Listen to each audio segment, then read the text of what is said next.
Welcome, everybody, to Table Story Zero.Blue.Orion. What's up, Brad? Do you have your Colo attack ready? I would never attack Colo. She's my favorite streamer. Bad. What?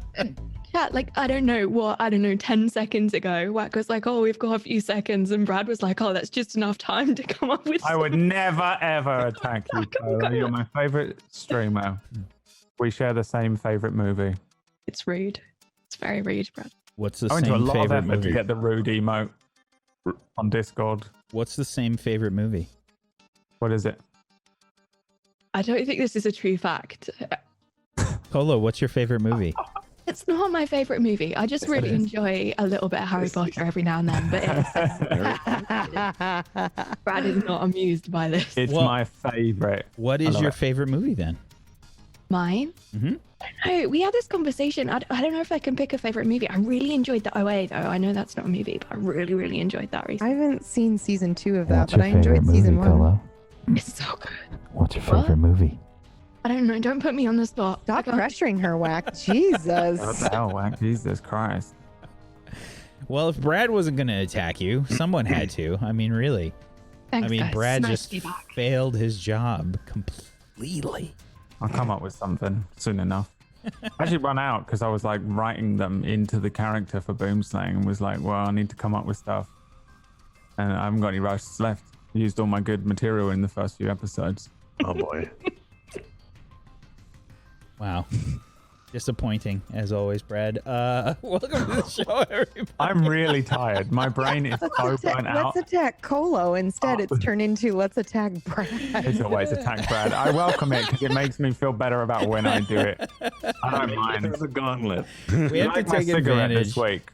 Look at it. Look at that. Oh, what is it this time? What? Oh. My other one broke, and then I bought some more fake cigarettes for this show, and they arrive tomorrow. So I found a white stick. So we have to Just kill looks like a- Wyatt Why is your today. mouth all blue? Yeah, no, I would have wasted literally about $3. Looks like we've gone to the 4Kids dub. It's no longer a cigar; it's a big lollipop. Yeah. Yeah, but Brad, keep in mind, now that you're a full-time streamer, the $3 lost anywhere is a major inconvenience. That's the budget is shot. Financially damaged. I have to starve this month. Done. Put a donation goal up for $3. Please. Brad Alive fun. You joke about it, but we're all seriously considering it. If we weren't laughing, we would be crying. Welcome to the show, everybody. It's a happy place. It is a happy place. How's it going? Welcome. How's everybody's week been so far? Everybody had good times over the last week? Yes. Oh yeah. Ask me why. Why, PB? Dying Order started yesterday, and it was my so God. good. Holy What is cow. What's That's Dying all Order? I got. What's that all about? Why don't, well, Brad can take it from here. I've never heard of it. What? Really? Really? What is it? It's a really good D&D 5e homebrew show that started on Sunday, 4 p.m.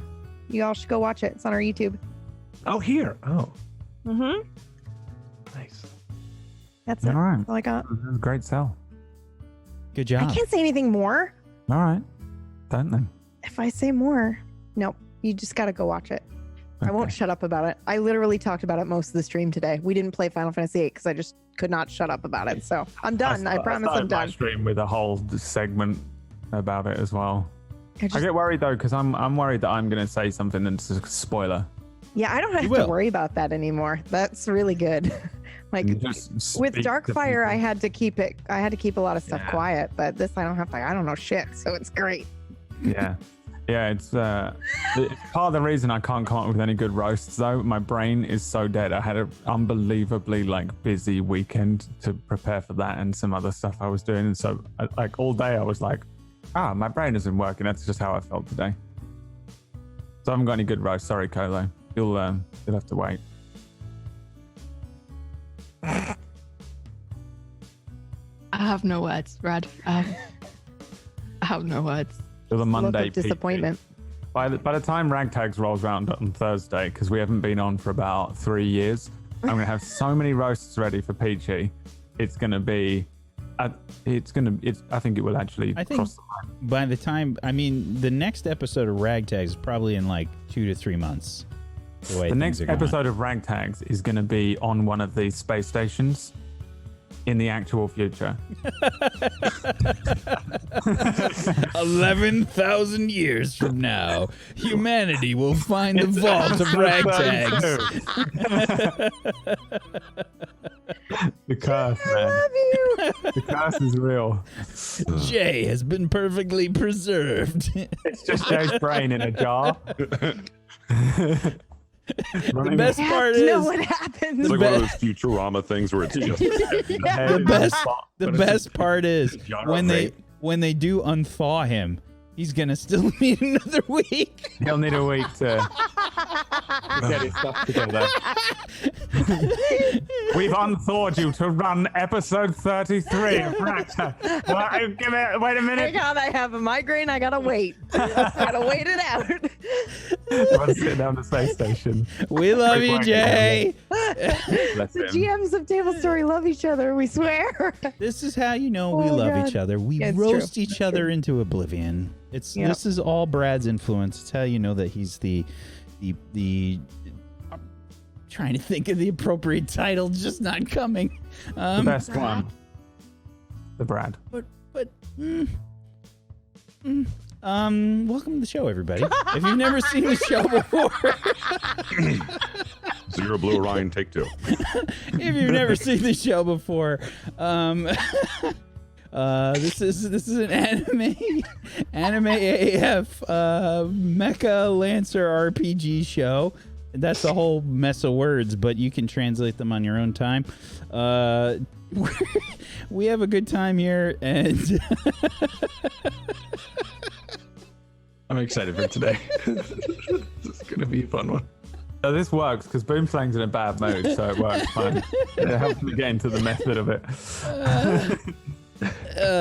Yeah, if you've never seen the show before, just sit back and relax and enjoy it, I guess. I fucking love Mondays, man. We have a good time here, except when we go on the emotional roller coasters and I destroy people. So we'll see what happens today. Just saw a little Godzilla whack. We'll see what We'll happens go and today. make a little Yeah, Godzilla please, whack. someone. Get Reptar from the Rugrats. Reptar wax, Steve. Just put a hat and glasses and a beard on it. Throwing fan art into buildings. Oh god. I love how we can just summon fan art now, though. Like, it's so cool. Yeah. That you can rely on it weirdly. You can just be like, someone go and draw a whack as Reptar from the Rugrats. And Someone will do it, either draw it or Photoshop it or something. It's so good. it's the He's the best. in the works as we speak. Story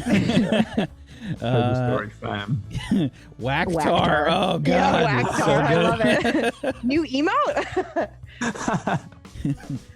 Well, Colo, we don't like to define what is happening here on this channel when we're trying to warm up for the show. We're trying to get everybody in the right headspace is what we're trying to do.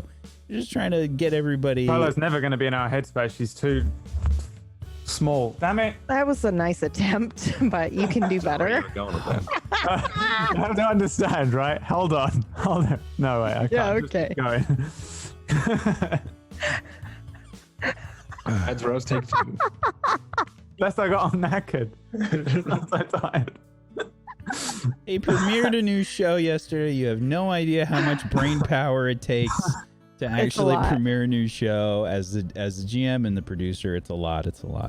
I had the back of my brain, the part that fires off, went, go, there it is. The front of my brain went, what? What do you want? Here we go.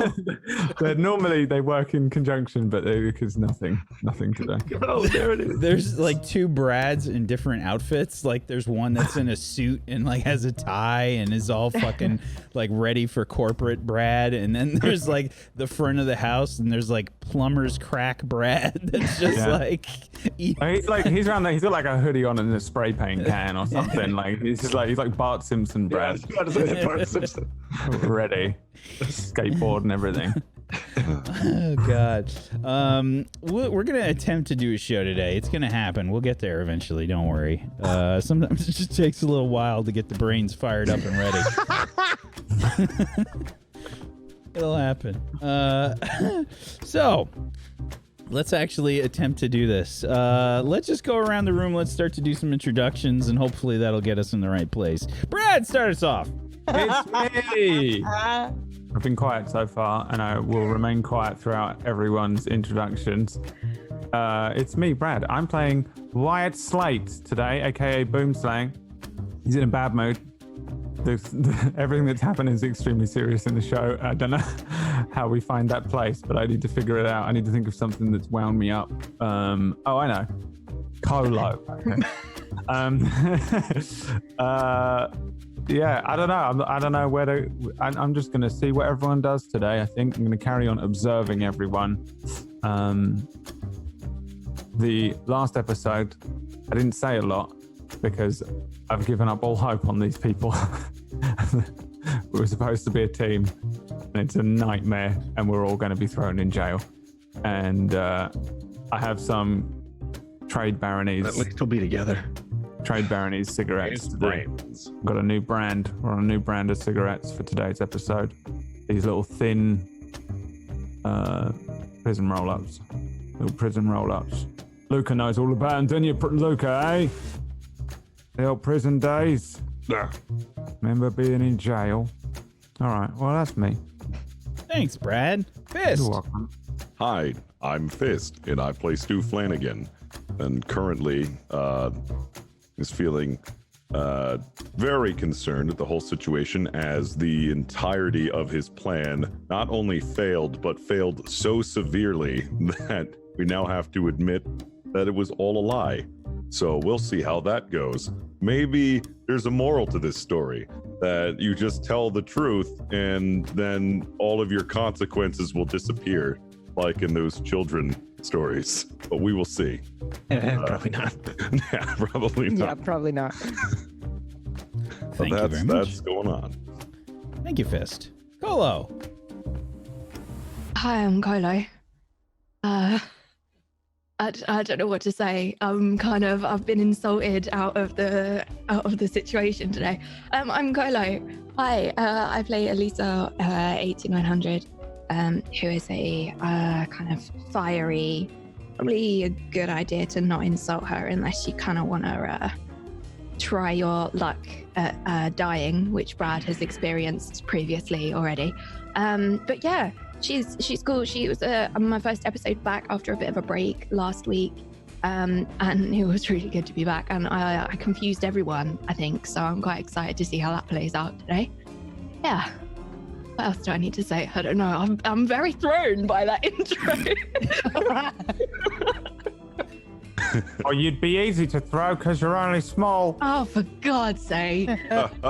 Brain said to go. I have no idea how tall you are in real life, by the way. I'm just projecting all of the Elisa things onto you. I assume you're at least 3'4". 5'4". Jesus Christ. 5'4". Okay, that's pretty short. All my jokes Someone are on who is point. also 5'4", Mathematic. That is the truth. Wouldn't it be great if you were? Yeah. Like you were really short, like 3 foot. Yeah, I just live in a really small house. Yeah. Exactly. You're like a dollhouse right now. Exactly. Just Just in Hobbiton. time to go. He gets all of his artwork printed super small on his wall so that it doesn't look. His webcam is one of those cameras they use to look inside your body. That's exactly Hi, I'm Myth. I'm very tiny. Anyway, I'm playing Luka Ludimir. I'm playing a big character because I myself am very small. I can't do So it. it's just a sense of escapism. I'm a super thin, very tiny nerd. He's a very big, brawny prison guy. Anyway, I can't wait to play him. I'll see you. Grow. Very big prison guy. Ugh. Myth is actually not small. He's a tall guy. Micromatic. Micromatic. I like that one the best. Micromatic. You should purposely replace one of your emotes with like a really tiny one that no one can tell what it is, but you just and you just take up the lower 1/3 of the emote space. Everybody's like, "What is that? What do you mean?" It's me. Like, I can see it just fine. That's a to scale photograph of me. Of me and my family. PB. Oh, goodness gracious. Hi, I'm Pumpkinberry. I'm playing Effie Barrett, also known as Geist. And I think she's just along for the ride right now. She's very nervous about what's happening, but some When you Effie say along Prime for the shit- ride, do you mean leader? Yes, but also Effie Prime stuff has kicked in for her because she's terrified that they're all going to go to jail. So she's just actually, for the first time, allowing that to happen. It's never really happened before. She's never been in a situation where that kind of training or memory has kicked in. So she's along for the ride in that way as well. Okay. Yep. Thank you. Prime. Speaking of Prime, Please did do you it. know it's Please do it. September? If there's some way that you have been on the Twitch website and you don't know what September is, read the statement that the bot is spitting out every half hour. It is September, and it's one of the ways that you can support this channel and go support everybody else that's here. The new subs are half price, with Twitch paying the full cost to the streamer. So go do it. Go use Amazon Prime or Twitch Prime or whatever. Just get yourself a new sub to a channel and yeah. Go watch Dying Order also, please. Go make it happen. Go make it happen. That's it. That's all I got. Thank you. I'm Wax Steven, and I will be the GM of Doom. I'll be dragging the players kicking and screaming through introductions and through the game today. So I hope everybody's prepared. We got to get into the anime mindset. It's gonna happen. We're gonna do it, and one of the best ways we can do that is by hitting this button on my stream deck.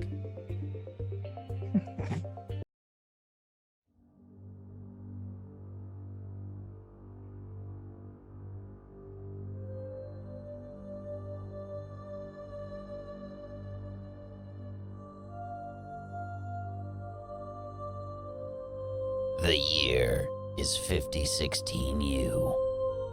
After many failures, humanity has reached new heights. Union is responsible for all of it.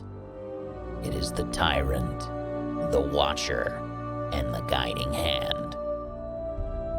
The Third Committee watches over humanity, but is stretched thin. Threats loom from the Aun Ascendancy, overreaching corporal states, remnants of the Second Committee, and other unknown dangers. Union scrambles to cope with the vast size of the hegemony and these threats by relying on unorthodox means.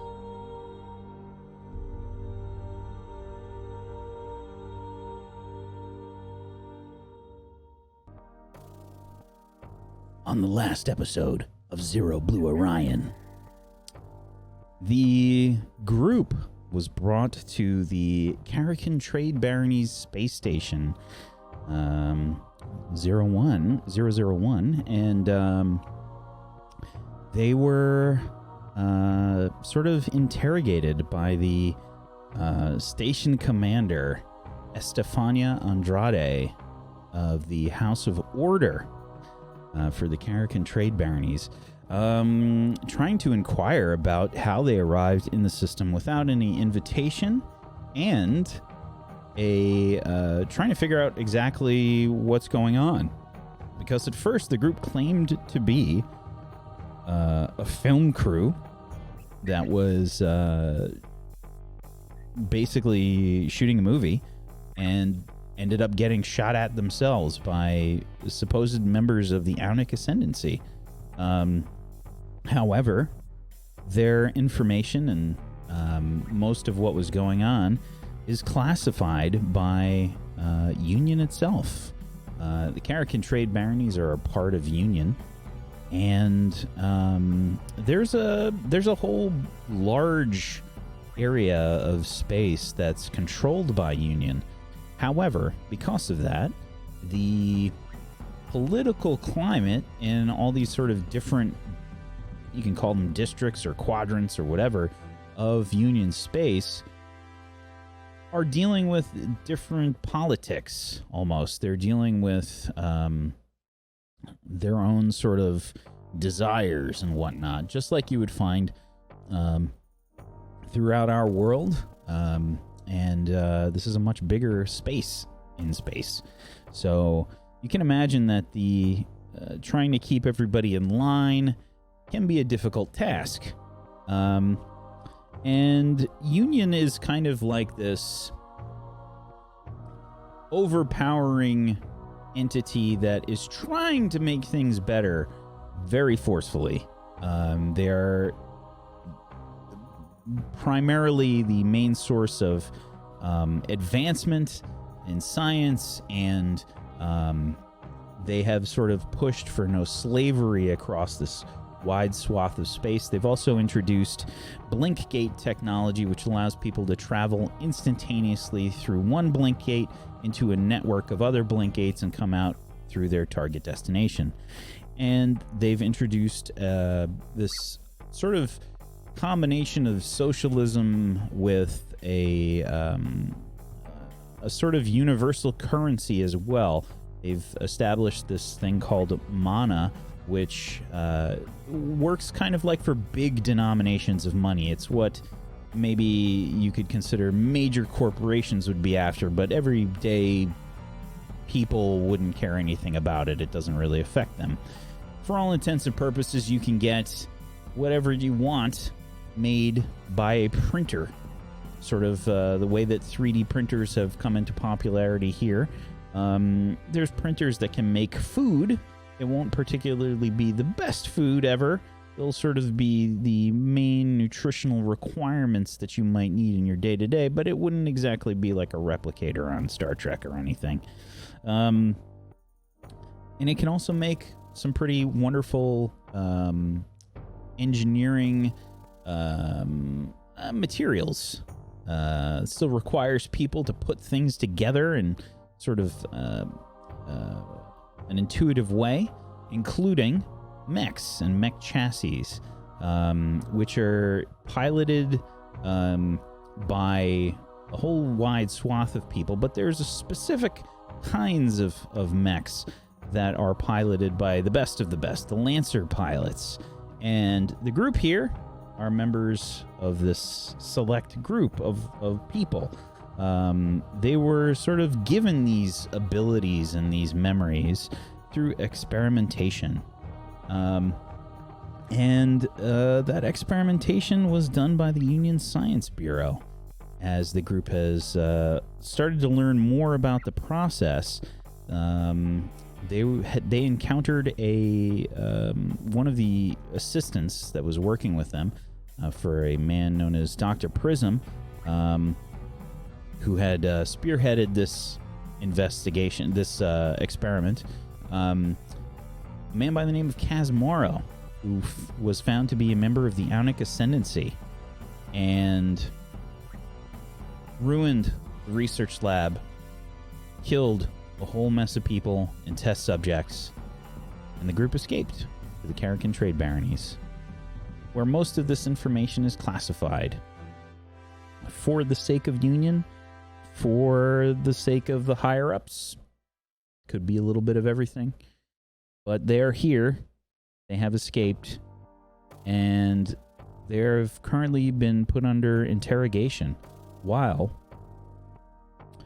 one of their members, Luka, and Heath sort of got left behind floating in space as they took a bit of a spacewalk while at near light speed in their mechs without any sort of line or connection to a ship. they got left behind. The Karakin escort went back and picked up Luka and Heath. And that's where we're going to start the session today. At the end of last session, Luka, you heard Heath sort of mumble something right before he went unconscious. And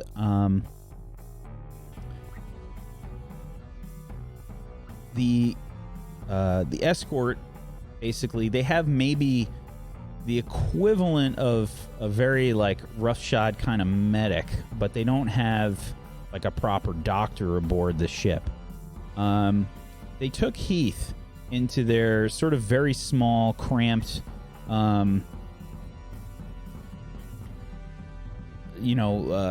medical facility here on the ship.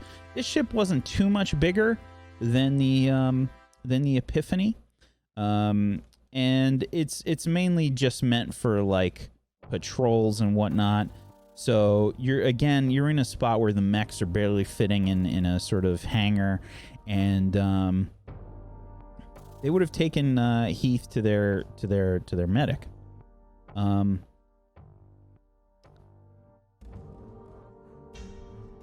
So you see Heath sort of get taken out to one of the other rooms.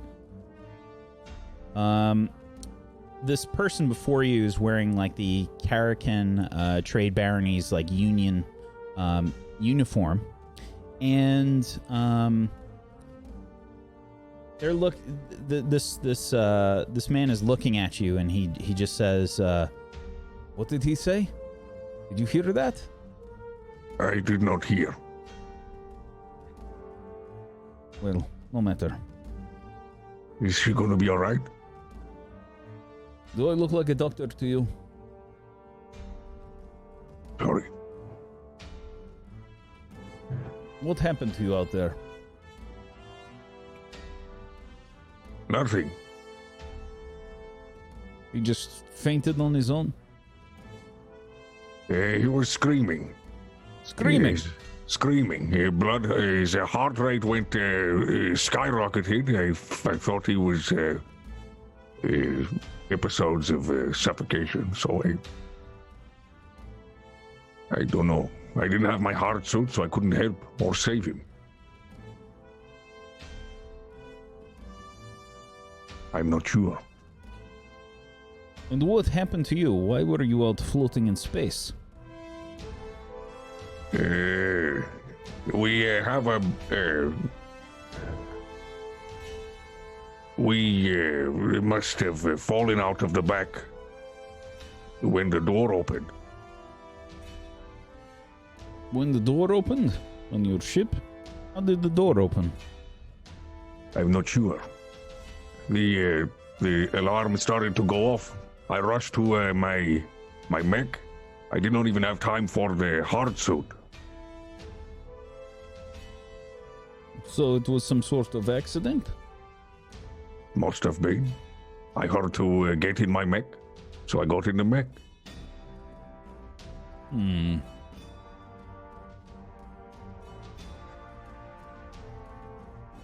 All right. Follow me.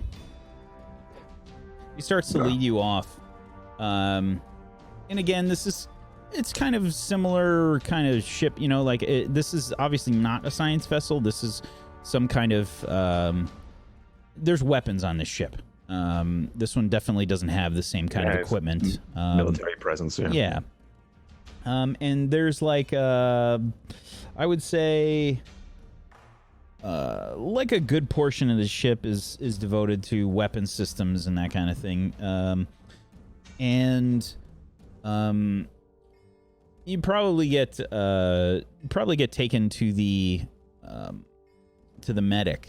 It's a small, like, first aid kind of area. There's like one bed, some pretty rudimentary type materials and scanning equipment and stuff. Being inside the research facility and around like a bioengineer and medical professionals like you were in the research facility, this is like nothing. This is like nothing compared to that. This is super small. The medic that you see, they probably just have like the equivalent of like a medical symbol like on their uniform just to let you know that it's a medic. Is examining Heath. The escort sort of like walks up and says, "What is wrong with him?" "I'm not exactly sure. Have you scanned him?" "Yes, it appears that he has gone into a coma." "A coma?" "Yes, there does not appear to be any physical damage to him. It does not look like he has been injured in any significant way. I'm not sure exactly what has happened." "And you know nothing about this?" He looks towards you again, Luka. I know nothing. So you are sticking to like your a doctor? You're sticking to your story that this was some sort of accident and he just started convulsing. Yeah. It is what happened. We fell out of the back. We got into contact with each other. Waiting for whatever. Accepting death. And then I thought he was dead. And I thought I heard him die. That is what happened. It's not a story. It is what's happened. Sort of like looks you up and down. I'm going to need a roll from you. Do you have anything that relates to persuasion? Talking at all? Like any sort of trigger?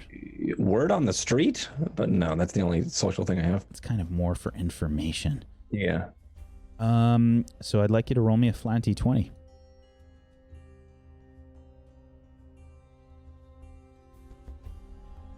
A 9. Sort of grumbles a bit and says, "We'll find out more once we get you to the space station." All right. "It's only about an hour away. Have a seat." And he Is there any food or anything here? I'm feeling rather weak. "You are rather large." "Very well. I'll see what we can find. There's some water in the console there." Yeah. And he walks off. You're left here, sort of in the sick bay with the medic and Heath. Heath looks kind of, he's got like a bluish kind of tinge to him. Nothing like he's not Smurf-like. He's not like gone completely blue or anything. There's just, it almost looks like hypoxia. The like sort of like blue lips or something like, or oxygen deficiency. But it's he doesn't look like he's struggling for breath or anything, like he's breathing. You can see his chest is rising, and just judging from the instruments that are around him, it's a very low heartbeat. Judging from any of the tests and things that the doctor did on you, all of you are like, the equivalent of like Olympian level athletes. Right. It's you're in very good shape. Just in terms of like a heart rate, it's very solid. Medic is running all sorts of different tests, and he says, "Are you feeling all right? Where do you know this person from?" We were working his security on the set. I'm working. I will do catering on the ship. Catering? Did he eat anything strange, or? No. He's did not eat anything out of the ordinary. I mean, we made several attempts at various nut cakes and protein hors d'oeuvres, and he had enough, sufficient amount of them. But I feel like everybody else had the same amount, unless it's poison. But I didn't think I poisoned it or anything. But I don't think it would have been. It's just I made a little flour out of the protein slab. I cut it nice and thin, and then I would take a small scalpel from the medical bay, and then I would go ahead and I made a flour for the cake that we had presented, and he had a slice. Right? No, he should be fine. It's nothing. But nothing else out of the ordinary. I've never seen anything like this. He should not be in a coma. It does not make sense. All my instruments are saying that he is in peak health. Did anything else traumatic happen? Perhaps there is some sort of psychological problem. I'm not sure. It may be... Nothing traumatic happened to you recently? We went through the blink gate. It's pretty. And there was... to get here, I don't know if that has anything to do with it. Never had a blink sickness before. Or have it look like that. I've never really heard any blink gate sickness causing someone to turn sort of blue. Me neither, but I am not a doctor.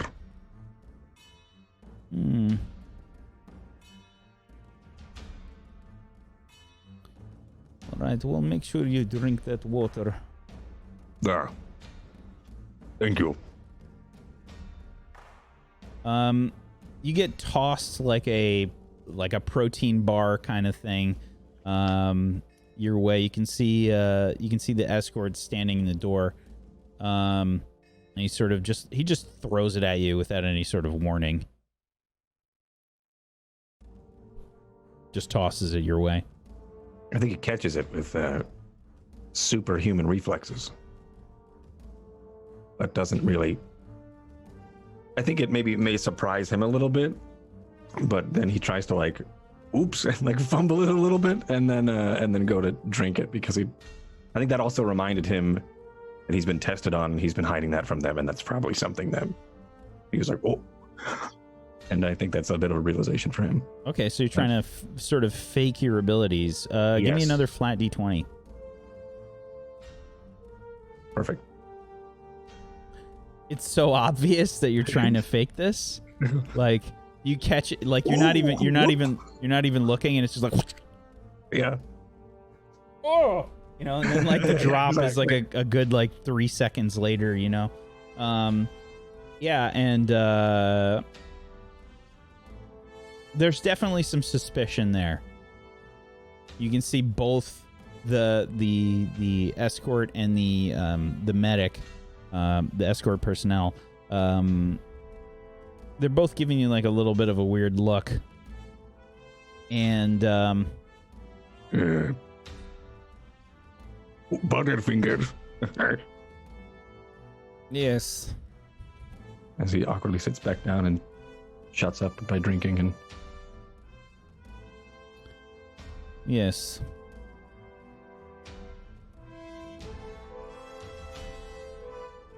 Perhaps you should scan this one as well. Make sure that they are not suffering from some sort of illness that is possible to spread around the rest of the ship. Don't want any contagious people aboard. Well, if it came through the airlock, then he would have gone through our bioscanners and do one anyway. All right. Walks off. The medic is going to walk over to you. Okay. All right. I just need to give you a bit of a scan here. All right. Is it going to hurt? No, shouldn't. All right. And he holds up I this think like I'd break you in half. I'm just kidding. you're like dwarfing him in size. He's probably like average height, you know, like just a slim build. And he just kind of like holds up like a tricorder like medical scanner of some kind. Just starts to send out like a pulse over you. And you're in very good physical shape. Thank you.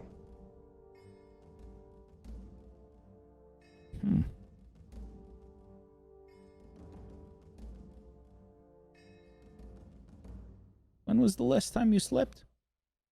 The last time I slept, I think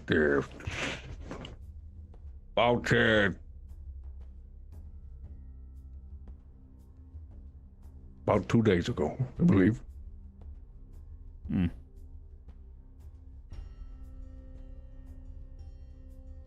You should get some rest. It's been a very hectic couple of days. Thank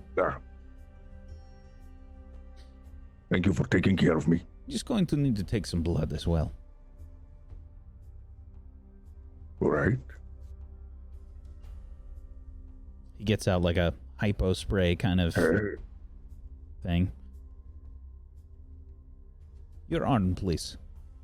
You sure? You sure you need have to take the blood? Just need to make sure you're not contagious or anything. Is there another way to do it without the needle? Or we still have to do that? Like what? Not a doctor? I just don't want the needle poking me there. In your arm? It will hurt. You seem like you can handle it. And then just jabs him in the arm.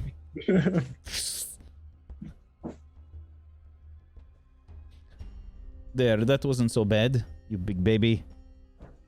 This was rather painful. And yeah, he's gonna sort of take the blood and bring it over to the scanner. Starts poking away.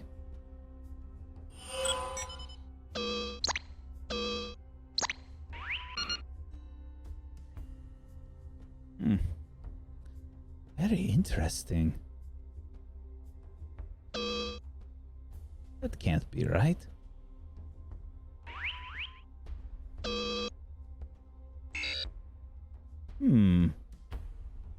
What is it? Everything all right? You're sure you're feeling all right?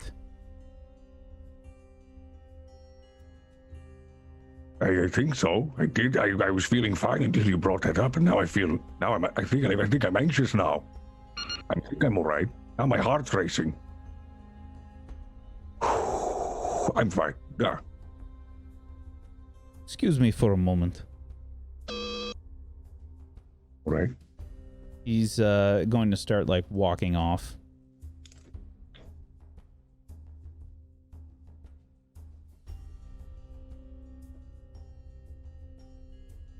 He leaves the room.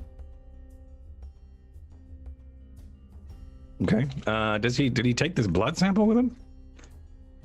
No, it's still in the scanner.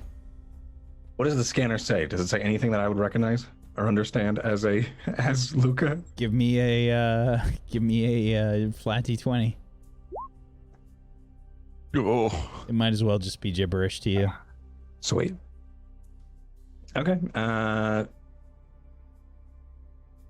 What's in the? So I'm just in like a makeshift medical. It's a small medical bay shuttle. Imagine, you know, I haven't really played a lot of Star Citizen, but I imagine that there's some ships that have some kind of a sick bay on them. Maybe.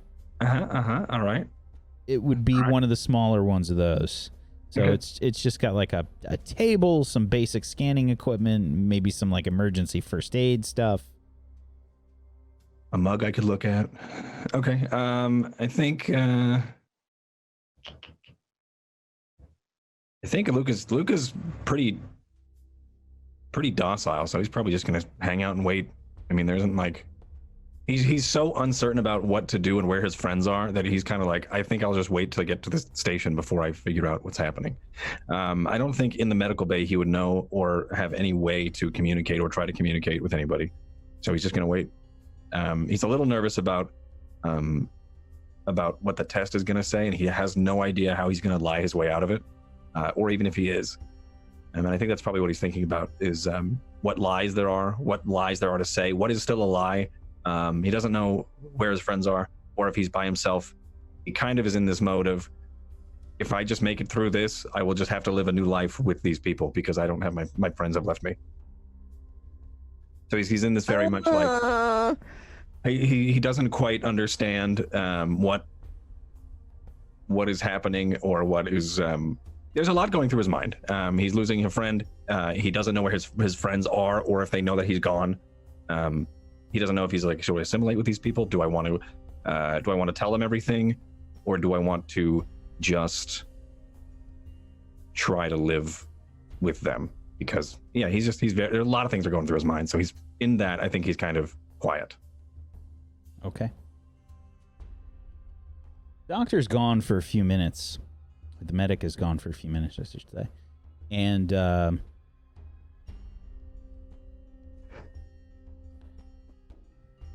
this time he returns, and he's got the escort personnel that initially brought you onto the ship, and also 2 other guards. Is there a problem here? The man that sort of brought you onto the ship. I think he also raised his hands because he's been through this kind of motion before. Mm-hmm. The man that sort of like brought you onto the ship here, he says, "What exactly are you?"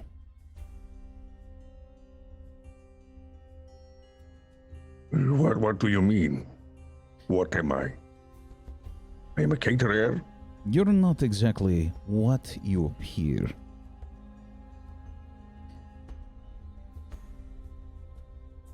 What do I appear as? Our medic here tells me that your blood is different than ours. And I don't mean where you came from.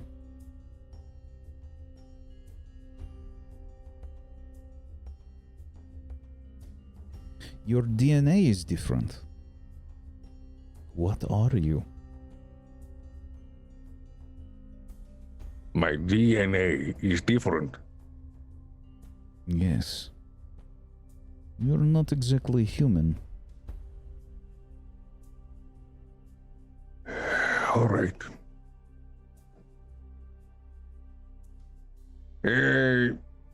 My name is Luka Ludimir.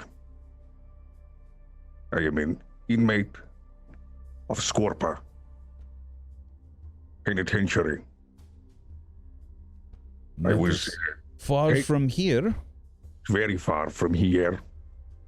It's not my first time through a blink gate. I've been blinked. I did some blink travel to get to where I am or where I was. I got there and I got let off by doing a deal with some scientists. And they would, not even sure the details, but they were, I would go serve the rest of my sentence with them as they would perform tests upon me. And that is really all I know. I don't know what they have done to my DNA. But I could tell you that I'm very, very, very hungry.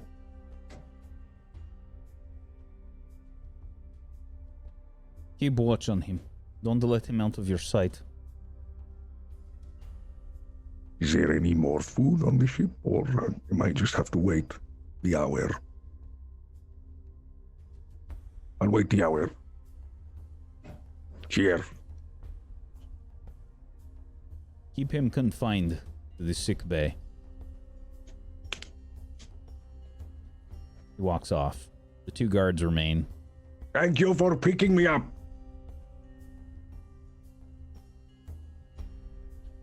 The medic is no longer there. And we're going to switch scenes. We switch back.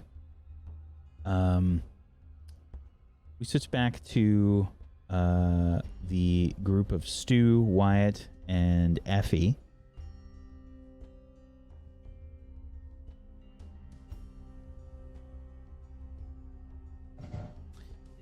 So, the 3 of you and Polly have been in this interrogation room now for a couple hours, sort of left to your own devices. What's going through your heads? Well, Stu is absolutely famished. He is beyond hungry. He hasn't had anything to eat. Yeah, I assume we're all fucking hungry because we eat a lot and we haven't eaten anything for ages, right? Yeah. We have to do that weird, like, the Flash level of eating. High metabolism. Have you reached out to try to get some food or anything? No. No, I don't think I would have either. I'm a smoker, so I'll just try and just keep smoking the hunger pains away. Okay.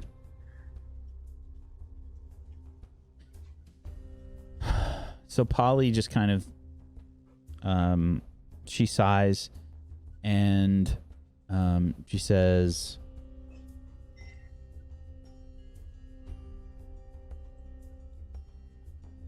I really hope that Union does something here. USB, I mean, I can't believe that we haven't heard anything. Well, it's probably going to take some time. There's a whole lot of red tape to go through. I just wish they would hurry it up. Yeah, I am pretty hungry. I've let go of the chair and I'm just kind of, like, the gravity's non-existent or just like barely there? it's either super microgravity, like, I mean, 0.001, you know, gravity or something, or, you know, zero gravity, really. I've just let go of the chair and I'm just kind of like bumping into things. Mm-hmm. Just like, just hunched over in hunger pains. Oh my gosh. All of you must be so hungry. Your metabolisms are working overtime. Yeah, Is that what I've been hearing? Those are your stomachs? Yeah. Oh.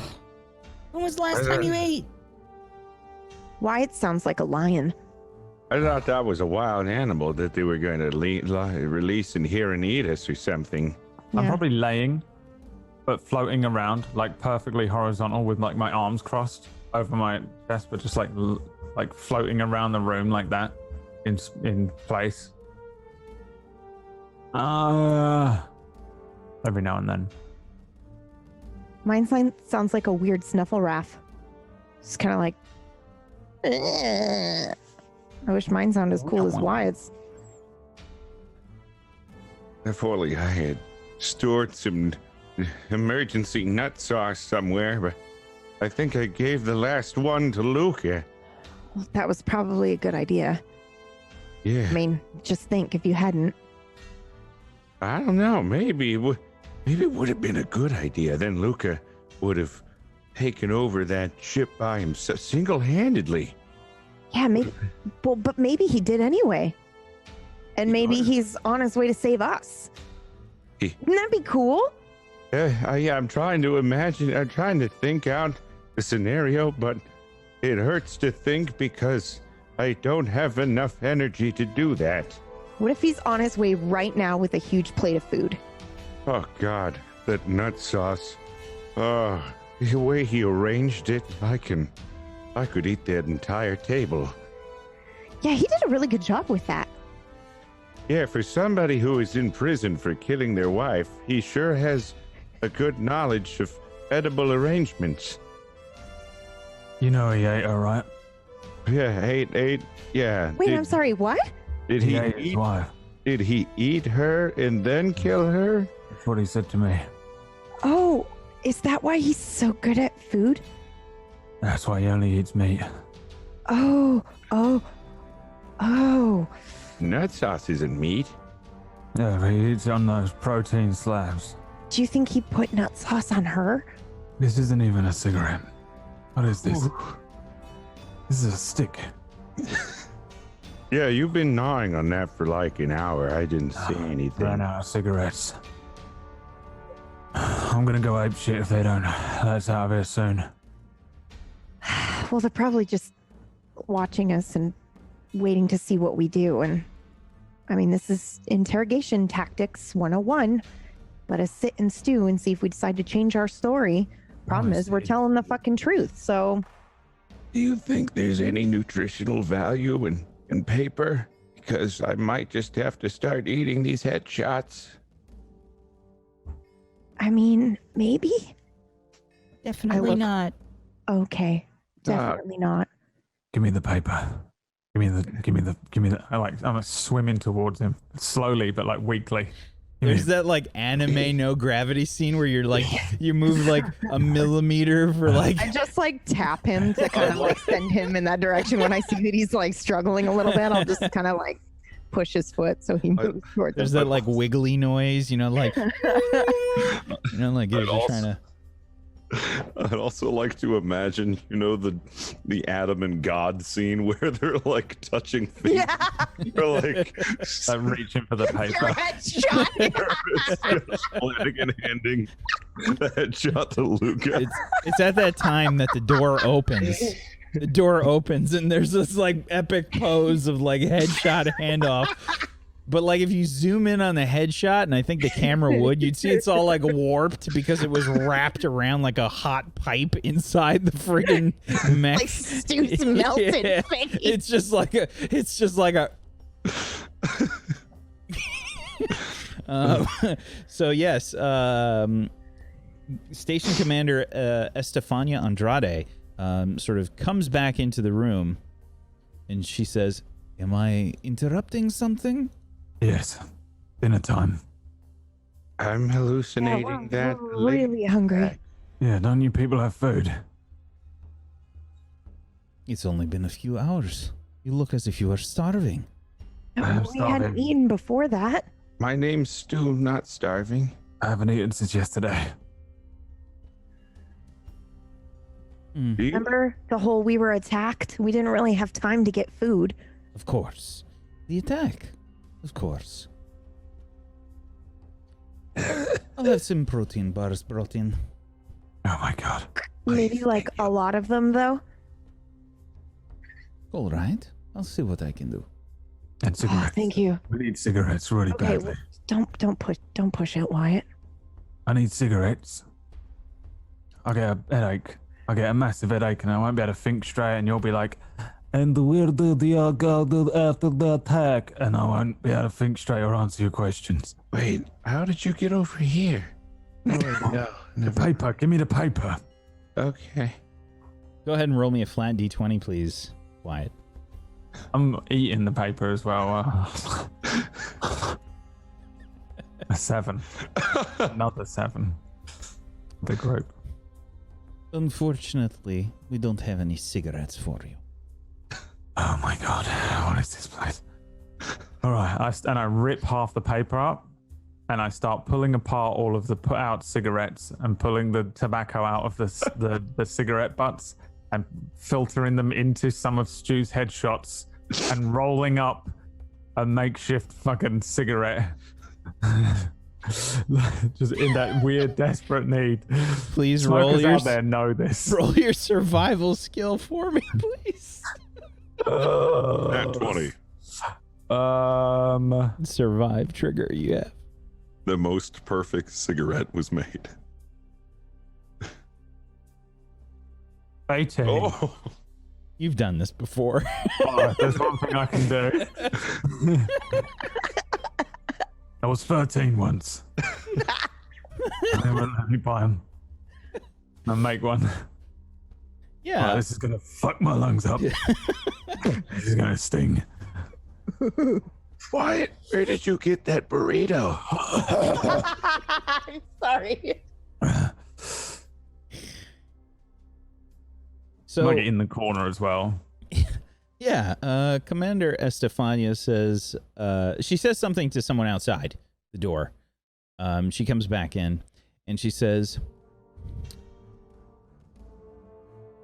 "We have located your other companion. They are being brought to the station. However, Oh, that's really good news. Thank you. one of them is apparently not in the best condition. What? What happened? We're not sure. Big one or the little one? The one that you have on your manifest here as Heath. Oh, God. And Uncle Heath. I hope Luka didn't try to eat him. But he's okay, right? Not exactly. What happened to Apparently, him? he has fallen into a coma. How? Our medic is unsure as to how this happened. I was hoping that you might be able to answer that question. Us? When was the last time he She's ate? looking at Polly. Polly has zero poker. I mean, we're talking PB level of no poker face. Polly is like completely stunned that this kind of happened. And she says, For how long? since they were picked up. I need to see him right away. As soon as you bring him to the station, I have to see him. Why is that? We have He's a doctors doctor. aboard the station. Does this have something to do with your classified information that you are so reluctant to hand over? Yes. It's very important that I see him.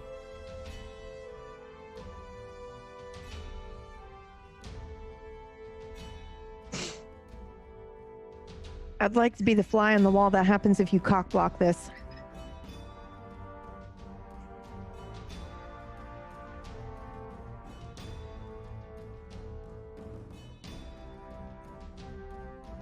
You understand.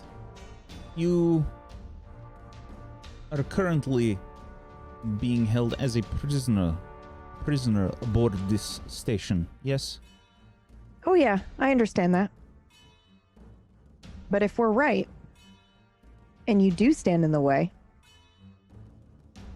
that'll be an interesting conversation that you have with Union. What's the worst that can happen? Just let her go and look at him. She's a doctor. Effie, do you have any sort of interpersonal communication triggers? Well, I mean, I have Stay Cool, which is what I've been using to I don't do think this, but I don't think this have is- like intimidation or anything like that. Yeah, I don't think this is going to be a stay cool in this case. Go ahead and roll me a flat d20. Okay. Oof. 8. Oof. Dying Order just drained all of the luck out of the dice. Ooh. Just drained it all. Okay. She says, unfortunately, under Union Karakan trade law, I will not be allowing you access to a lab of any such kind until I have confirmation from Union that everything you say is correct. Unfortunately, Union has not responded on your behalf as of yet. It's very curious. Normally, in these kinds of situations, there is a very quick reply. However, they have been silent. Would you care to enlighten me on why that would be happening? Please, I have to see Polly. him. They're not going to let you see him. And if they're silent, then we're going to be silent. We've told you everything that we can.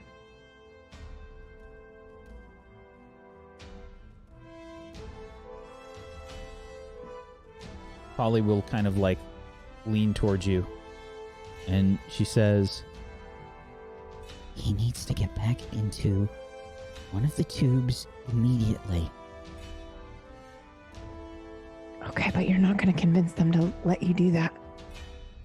And he's going to die. Then we'll have to find another way.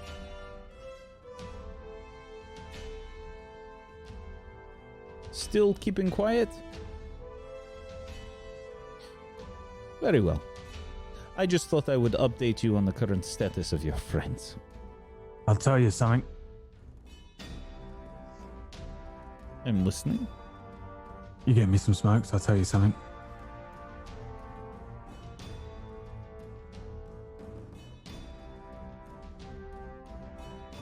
Perhaps that can be arranged. Roll me a flat d20. 19.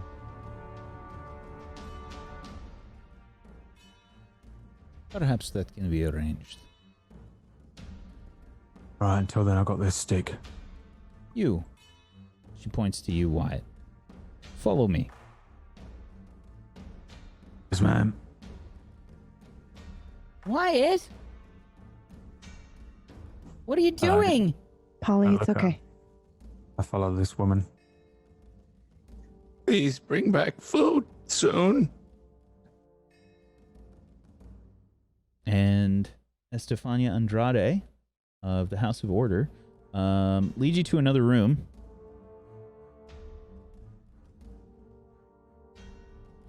And it's a smaller version of one of the interrogation rooms. And she sort of leads you in, closes the door.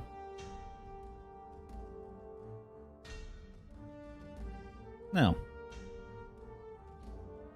I will obtain your cigarettes. And I don't know if you've ever had a Caracan Trade Barony cigarette before, but it is quite excellent. Bring me a cigarette and a protein bar. And I'll be the judge of that. The information, or at least part of it, first.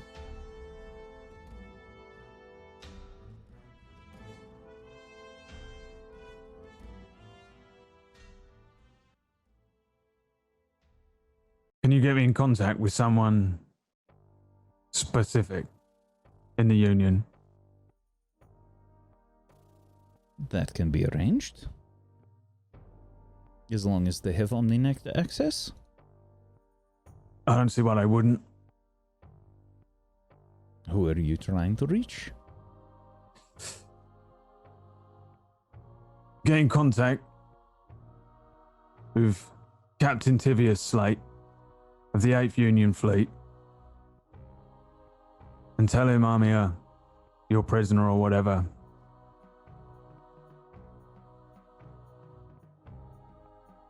He ain't gonna be silent.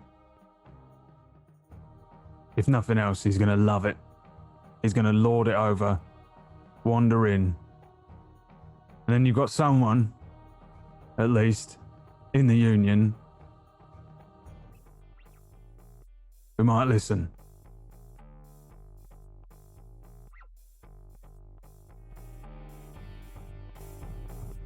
It still doesn't tell me exactly what happened here. What they said was true. We lied. We said we was a film crew or whatever. I listened to them. They're all about teamwork. Keep it a secret, keep it stum, all that. All it's done is get us in a right load of shit. And I'm done with it. I'm done with them. I'm done with this bollocks. Your bollocks, their bollocks, union bollocks, all of it.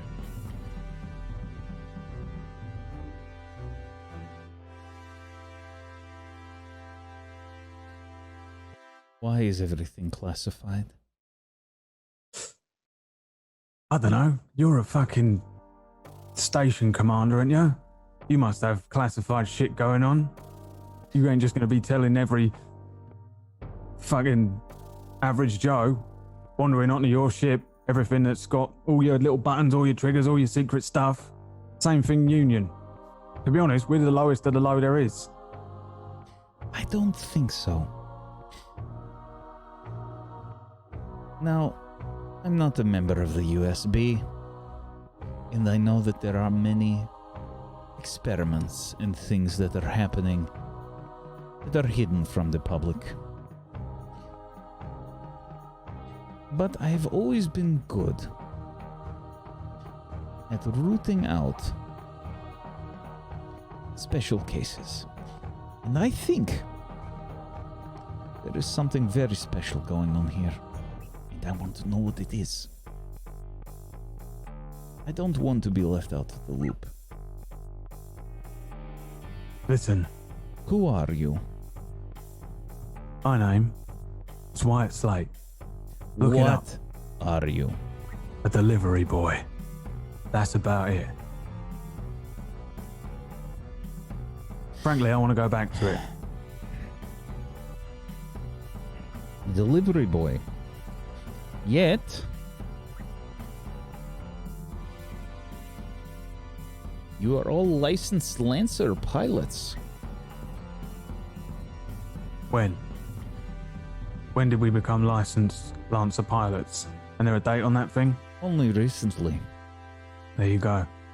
How does a delivery boy go from being a delivery boy to a Lancer pilot? Exactly. Me, it's been about a week. On that thing, it probably says it's been about 2 years. Your license has only come through recently. Yeah. 2 years to become a Lancer pilot from a delivery boy. How did this happen? 1 week. And that's a week since I signed the fucking thing. How did this happen? Get in contact with the union and they'll let you know, won't they? That's what we've been trying to tell you. Because I don't fucking know. I don't know why the fuck my hair's green. Roll me another flat D20. Will say I'm mostly telling the truth. But not entirely. I don't want to be a delivery boy again. Oh! A fucking natural one. Not like this. Why Mondays? Oh, Mondays. I don't like Mondays. She slams her fist against the wall. You know something. You know something. You will tell me how you became a Lancer pilot. That's what it is, isn't it? That 1 week. Are you some sort of plant? Are you sent to the Karakan trade baronies to see if you are going to find any information? Are you a spy? Tell me what it is, damn it. Do you think they would send a spy with bright green hair? What kind of spy's got bright green hair? What kind of spy comes up with a bullshit story about being a director without any fucking clapboard? I have to admit, it is one of the worst cover stories I have ever heard. Yeah. However, something is not adding up. You all know more than you are saying, and I know that this is classified, but I will find out what is happening here. I promise you. Bring me some food. Bring me some cigarettes. and you will tell me. I'll tell you something else. I'm hungry. And make the phone call.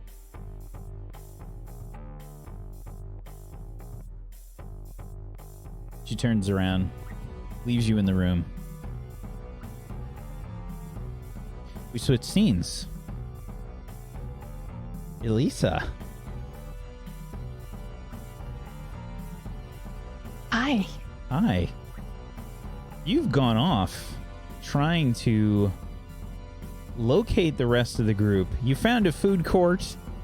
You found some regular people aboard this space station that really had no idea what was going on. But yet you tried your best to get just pull the information out of them. Mm-hmm. Where are you headed next after the food court?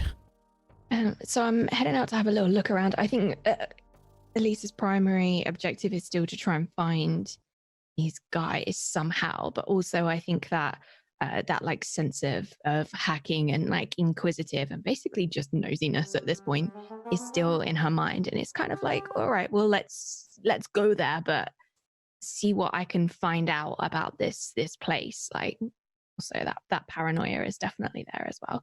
So yeah, and also she's exceptionally hungry and she still has these mushrooms. Okay. Alrighty. So, how are you trying to find stuff? I mean, Elisa's sense of direction isn't fantastic, as we have discovered in the past. I think based on the room that she was kind of discovered in by the other parties, you said that there were two doors that were very close to each other, one of which the party went through, and the one that was quite close to it is the one that Elisa went through, basically unsure of which one she would be able to get in, and I think assuming that she wouldn't be able to get through the one that they went. They weren't particularly close. They were on the same wall. Yeah, they were on the same wall. So I think she has some idea of like the doors that she came through to get to the food court based, like, and thinking about that direction and thinking about the other door and kind of how that is in relation to where she is now. So in my head, at least, I'm going down a corridor outside of the food court, but in the opposite direction to where I should be going to hit like the location of where the other door was, if that makes sense. Yeah, it's not too hard to find that. I won't make you do a roll for it. Okay. You head back to that kind of general area. It is a fairly busy space station in general, so there's a lot of people around. Okay. You can. So I'm back in that main area that I was initially in. Yeah, the main docking area, basically. Okay. You can see the ship that they came in on. Okay. And also, just a footnote here. What ship did you come in on? I came in on a station security ship. Okay. With an invitation. Okay. All right. You can see those ships in the sort of docking area here. Can I see any guards around? Yeah, there's a bunch of guards around. Cool. They're mostly trying to like get people off of their ships, and sort of just basically ensure that no one's causing any trouble. Okay. Do the guards have like a name tag or some kind of like identification on them at all? Yeah, they probably have two sort of like name badges on. You'd see that they have different houses on their tags, and probably like a family name. Okay. I'd like to go up to a guard and use their family name and greet them like a friend. She doesn't never seen this person before, but greet them like a friend. Yeah. Okay. What I'd like for you to do, let's see here.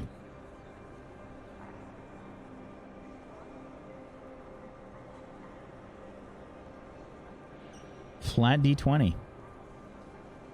I don't think you've transferred all of your skills over into your triggers here just yet. Have I not? In No, my I don't roll think 20? so. I think you're missing a couple.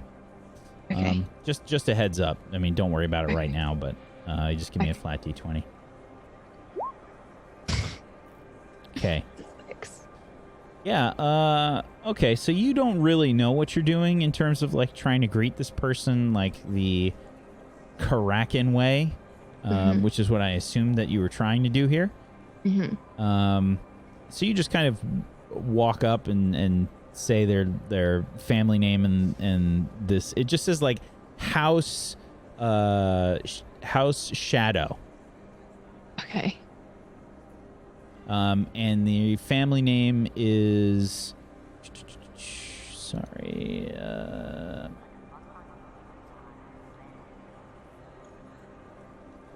Vostok? Vostok. Yep. Okay. It says Vostok House Shadow. Okay. Okay. Vostok! Hi! It's nice to see you again. I know you're brother. Brother. I came in with your brother.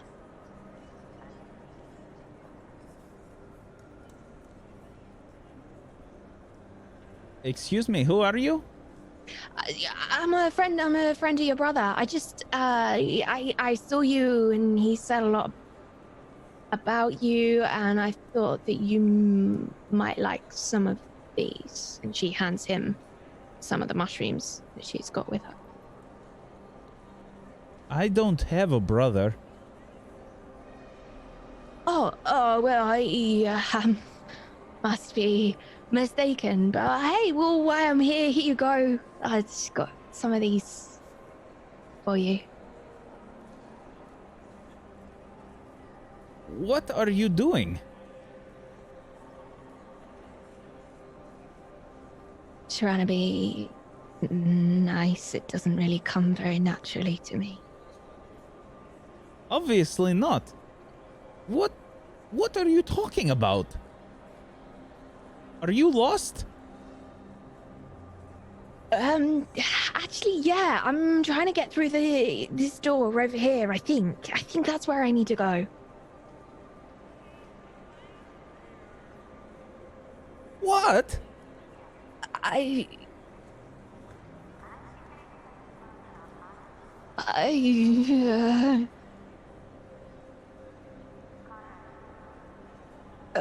just drops the mushrooms like on the floor, and he looks up at you and says, "Excuse me, who are you?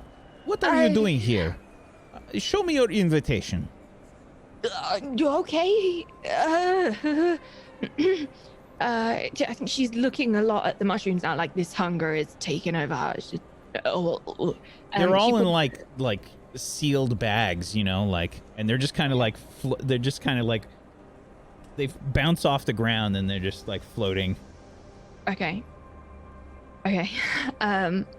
So she pulls I described the kind of like Velcro-ish thing that sticks to your skin, that kind of thing.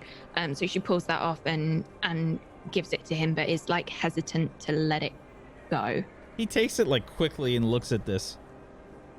And what name does he see on there?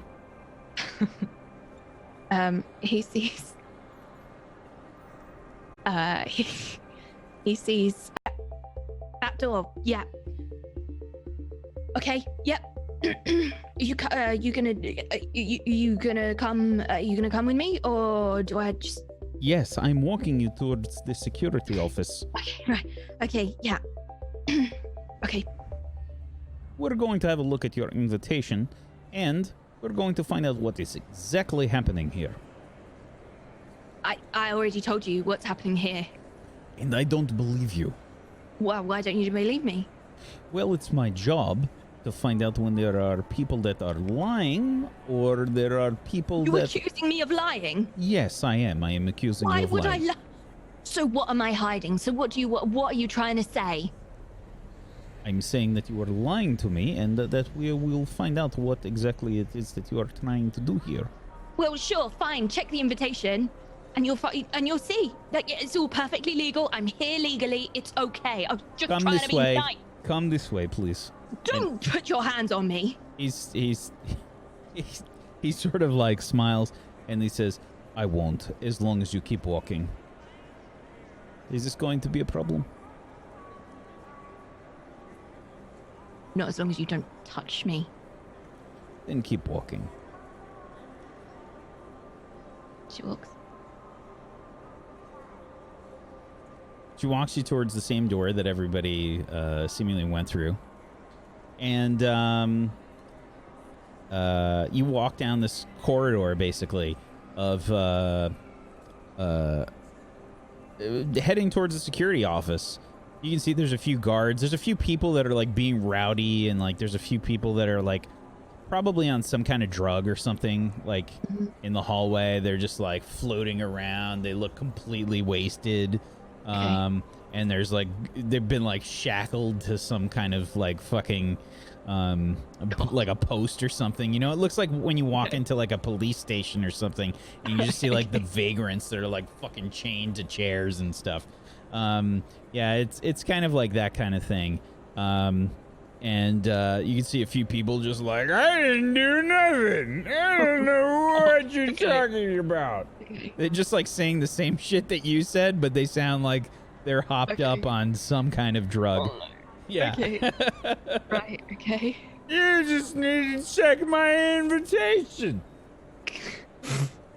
It's right on the invitation. Oh, no.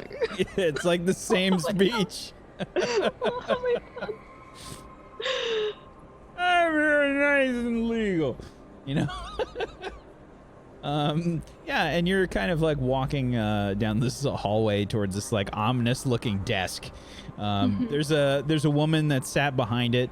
I'm sorry. How does the desk look ominous? Please describe this desk to me. Because it does like the Hitchcock, you know, field of view zoom, you know, where it's like, you know, like the center just kind of like comes up, and you just see like the hallway. The lights are not great. Like it's a little dark in the hallway, and at the end. At the end of the at the end of the hallways, there's just this desk, and there's one person sat behind the desk. It juts out from like two separate paths. Are they doing taxes? Sorry, No, I'm sorry. you need to shut up because I'm trying to frame the scene. I'm so sorry. And that behind the desk, there's a brick of a woman that just she looks like a square. And she's sort of hunched over this terminal. You can see the light is kind of like reflecting up into her face, and you just see like all of her features have that like lower light that's just like smashing her up into the face. That has like a you know, that like horror movie type effect. And you can see that there's somebody like waiting in line at this desk, and a guard is right next to them. It looks like they're being like kind of processed, and as you're walking down this hallway, I think you're getting that same feeling as you're walking towards the desk. The woman has a just a big frown across her face. She does not look happy to be here at all. She's wearing the same sort of security uniform that this guard is. And you can see that she's typing away on this terminal, and the guard takes the person that's right in front of the security desk towards the left path off to the side. The guard that's with you sort of walks up with you to the desk, and she says, "Who's being processed?" "Name is Wyatt Slate. Invitation." He hands over your invitation. Scanning.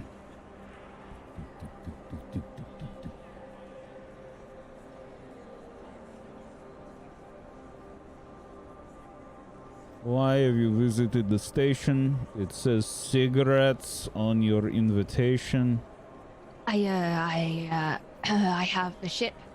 I deliver things, and I got stranded, and they picked up by security, came through the gate, and then your security forces picked me up and brought me here. But I'm hoping that I can continue my business while I'm here, and cigarettes is what I travel with. It's what I take from station. It's what I deliver. It's what I have on my ship.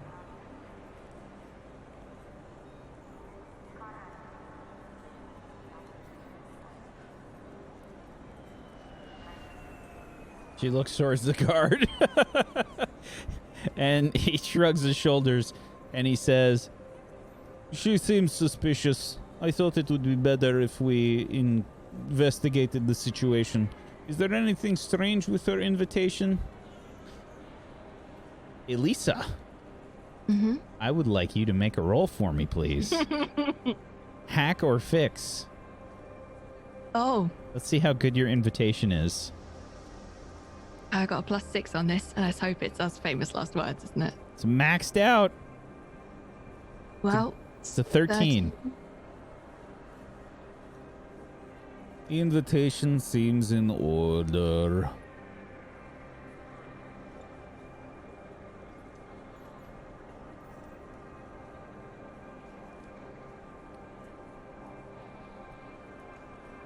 Are you sure? The invitation seems in order. Look, the lady's just doing her job. You should probably be respectful. She was acting very strange on the invitation seems in order. Are you doubting my abilities? Yeah, are you doubting her abilities?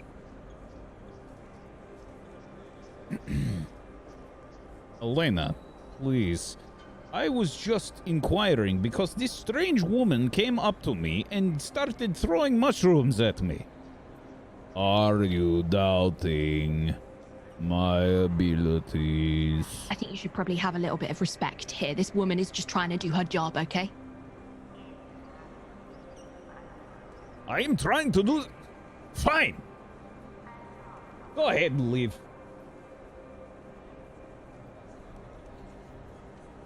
Next. I think Elisa just stands there and looks at her like a rabbit in headlights. Go on, you can leave. Okay, where do I go? What do you mean? Back the same way you came. Okay.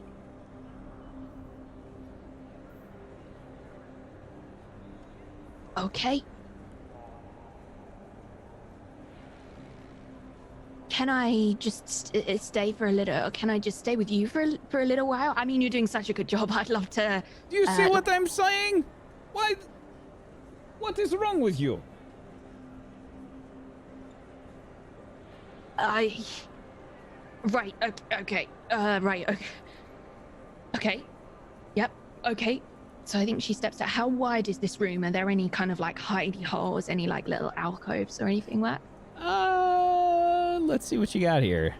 You have invested. I think just roll me a flat D20. Let's see. A 7. 7. Not really. I mean, any alcoves have sort of been taken up by floating people that are sort of like chained to things. That are they're being sort of detained before they can get thrown into some kind of brig or something. What kind of chains are these? Are they a mechanical thing, or are they kind of electronical? They'd probably just be like, they'd be physical chains. There's probably some kind of like, just like a handcuff kind of situation. I think that's the easiest way. Yeah. Okay.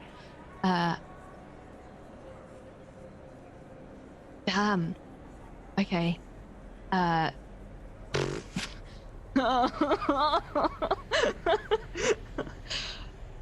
Okay, I think she doesn't really have much choice, do we? All right, she kind of looks around, looks at this lady, a bit of a rabbit in headlights. This kind of doesn't really know how to people, so she doesn't really know what to do. And I think it takes a little bit of dithering, a little bit of like towering over to you. She not to you, but over, like, you know, she's at this desk and she's just kind of squished at this, you know, at this terminal, and you're just like, you know, like in comparison.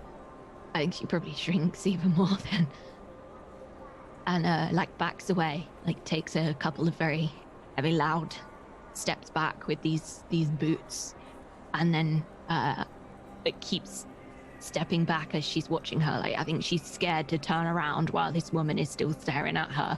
Okay. Like so. Give me another flat D20 roll. It's a 6. Okay. Yeah, the guard that sort of brought you in here says, "Come on," and he's trying to sort of like, you know, hurry you along back the way that you came. Okay, I think does he touch me? Yeah, he'd probably give you like a little bit of a nudge. I told you to not touch. I told you to not. Like you said, you weren't gonna touch me. Move it. We have plenty of other work. We have plenty of other work to do here. She just turns. She's gone. She's gone. The slightest bit of touch. She's out of there, and like the rage is sizzling under the surface. Okay. Yeah. Are you? Did you deactivate your magnetic boots, or are you clomping along? No, she's clumping along. Okay. So yeah, you just hear like clomp, clomp, clomp, clomp, clomp towards the back towards the door. As loud as possible. Okay. Yeah. It's easy with the magnetic boots. Mm-hmm. Like a teenager. Yeah, sure. Okay. Jumping up the stairs, slamming Back the door. at the door you go.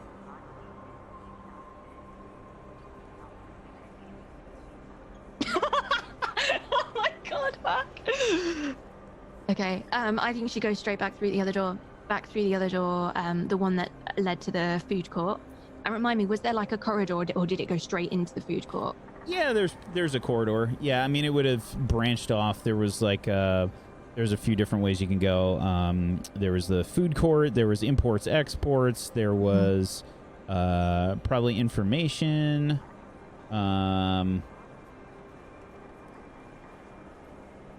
Offices. Okay. I think offices. Let's go towards. Okay. Let's go towards offices. Yeah. Okay. Yeah, and security would have been like pointing back at the door you came. Mm-hmm. Okay. You head towards the offices. Yeah, you get to a set of like lifts. Okay. There's a security desk out front of the lifts. Okay. Is there anybody at the desk? Yes. There's 2 people at the desk.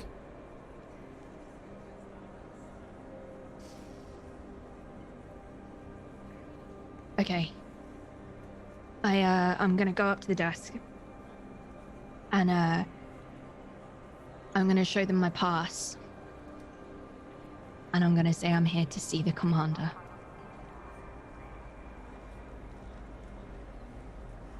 Roll me a flat D20. Oh my god. It's a good time to switch scenes. Thank you.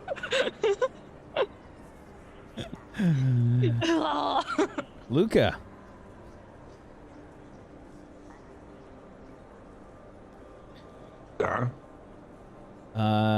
The ship is approaching the station.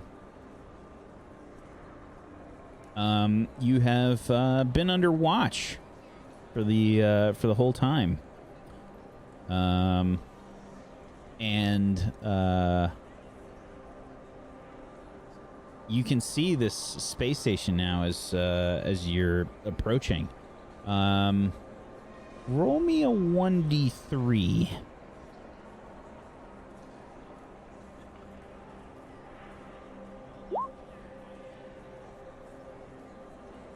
Okay. 3. Did you beat my 3 with your 20? Okay. You pull into you can see there's like 3 docking areas. Actually, I don't know if you'd see. You're in the medical. I don't think you see it. But you've probably been escorted now from the sick bay towards like the airlock area in anticipation for the docking. You can feel the ship sort of jostle itself down before the airlock opens. You're being flanked by 2 guards and the escort and the medic from this ship. The escort, I thought we named this, and I cannot find where I put this person's name. Let me see if I wrote it down. The escort, the guard that I met. Yeah, we named him like House. It was the end of last episode. We named him Luka Gorgorgovich. That's it. House Ludimir. I can't. I don't think I wrote it down. I'm such an asshole. Okay. I forgot his name. So, let's see. I think he was House of Shadow, if I remember correctly. No, that was today. Yeah, but I think he was also House of Shadow.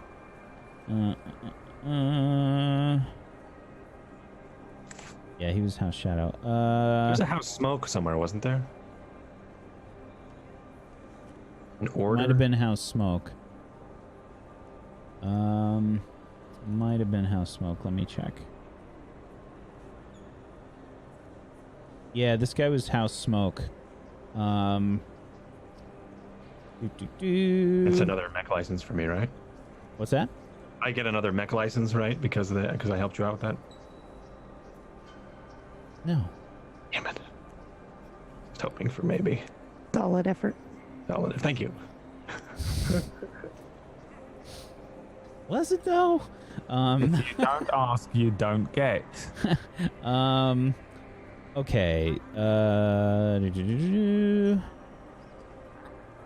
We're gonna say that his name is Ruko of House Smoke. Rudimir. No, Ruko. Okay. Ruko of House Smoke. And yeah, you would have identified himself as Ruko of House Smoke because I lost my fucking info. I didn't write it down or something. And yeah, you would be kind of I mean, you'd be positioned near the airlock, getting ready for unloading here. And he says, "Now, I don't want you to do anything stupid when we get off of this ship." Like what? I'm not sure. But Okay. you are a big guy. I don't want you to do anything that might get you shot. You understand? I understand. Good. The ship lands. There's like a slight jostling, almost like when a train stops. Yeah. Yeah, and you still don't have a hard suit on. So they'd kind of be holding you down, basically. They've got magnetic boots. They'd probably have one hand for each of your arms, just kind of like holding you down towards the ground. And you disembark the ship. Outside, you can see a pretty busy like space dock on a space station. You don't recognize any people or any ships outside. And yeah, they're gonna sort of like walk you over to one of the doorways. You can see that there's like a there's a group of doors, 2 doors on the northern side and 2 doors on the western side of this dock, and they just kind of like bring you over to. There's like basically like a motorized handles that pop out of the ground for you to just kind of like grab on. People that are dealing with like no magnetic footwear, so they can just kind of grab it and be pulled along through zero gravity. And they just kind of gesture over to that. They demagnetize their boots. They probably grab onto the handles as well, just to kind of escort you along the way. You grab the handle? Yeah. You trying to do anything here? No, he is what's the word? Complying? Cooperative. Yep, he's cooperative. Okay. Compliant, yep. So, you go over to the door. They scan what looks to be some kind of like permit type thing, and they're motion through a door. There's basically, as soon as you go through the door, you can see that there's a path. It says security offices this way, and it looks like that's where you're headed. Okay. So, as you are making your way there, you can see all these people. Again, you get the scene that Elisa just had. You just missed each other. Like there's maybe like a minute of separation here. Like the camera doesn't move, yeah, but we've both made it in the same shot. Yeah.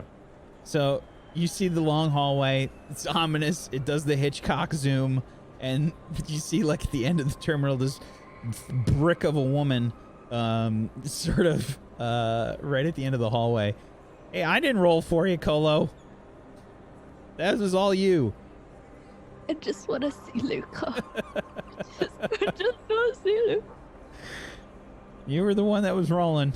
Okay, so you get brought to this woman, and the security guards are sort of escorting you here down the hallway, and Ruko basically says, "We have a problem. I need to speak with the station commander immediately."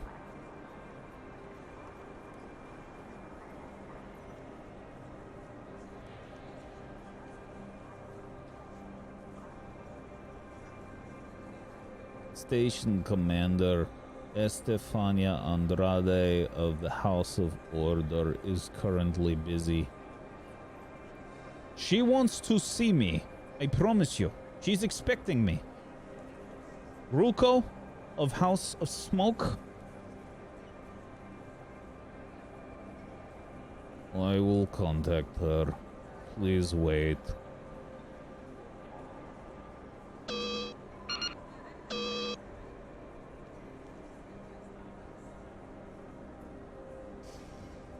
Station Commander Estefania Andrade of House of Order. This is Security Officer Elena Aguila, House of Sand.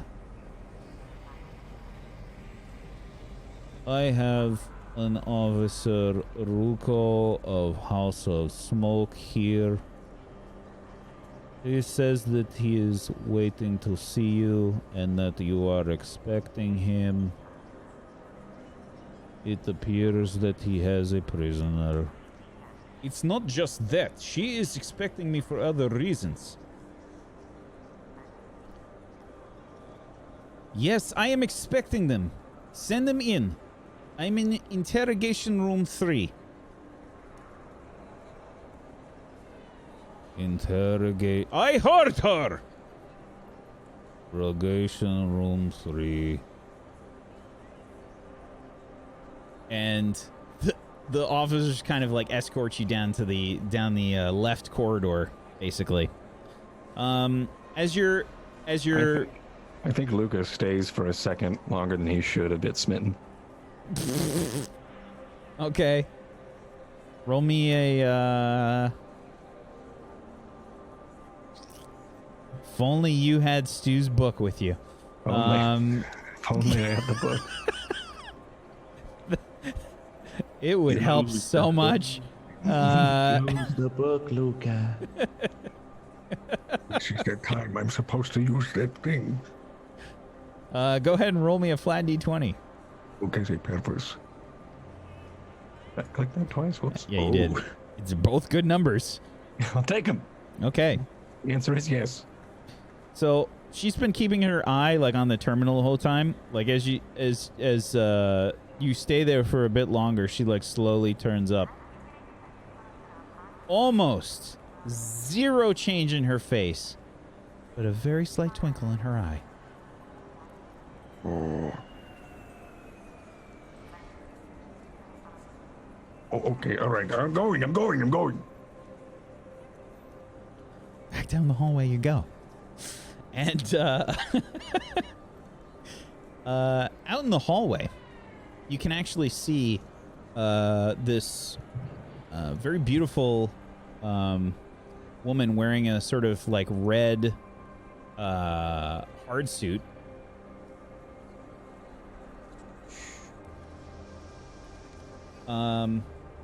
And she's sort of like angrily talking to someone you recognize. One of the escort personnel that came aboard your ship to investigate. This is the man that was identified himself as Alex Whithold. He was the sort of original commander that I don't want to say commander, but he was the person in charge that that was investigating your ship initially. And it doesn't look like a pleasant conversation as you're approaching them. And she says, "I'll find out. You had better get your reports in order." Ah. Ruko. That is him? Yes. Good. What about the other one? There one? Yes, your companion. He's not doing well. I heard he is in a coma. No. Unfortunate. No. I would have liked to talk to both of you. Follow me this way. Sure. She leads you to what looks to be like an interrogation room.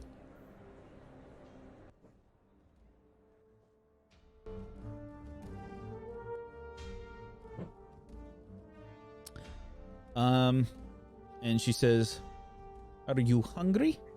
No. Your friends seem to have quite the appetite." So they're okay? They're here? Where are they? They're just fine.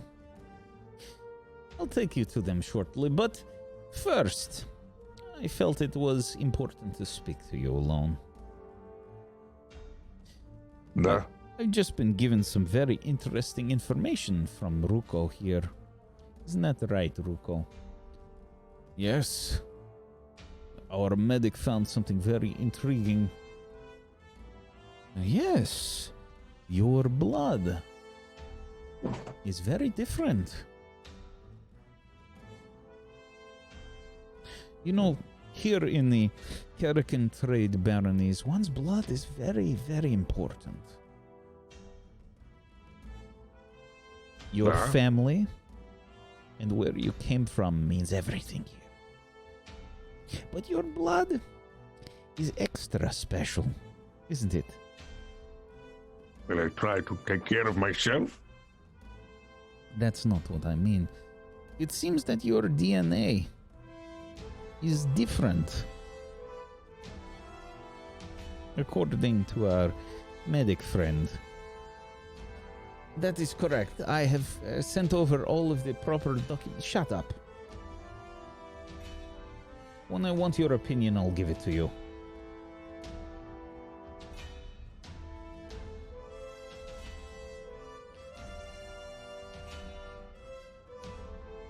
Do you have any explanation? Why my blood is different? Yes.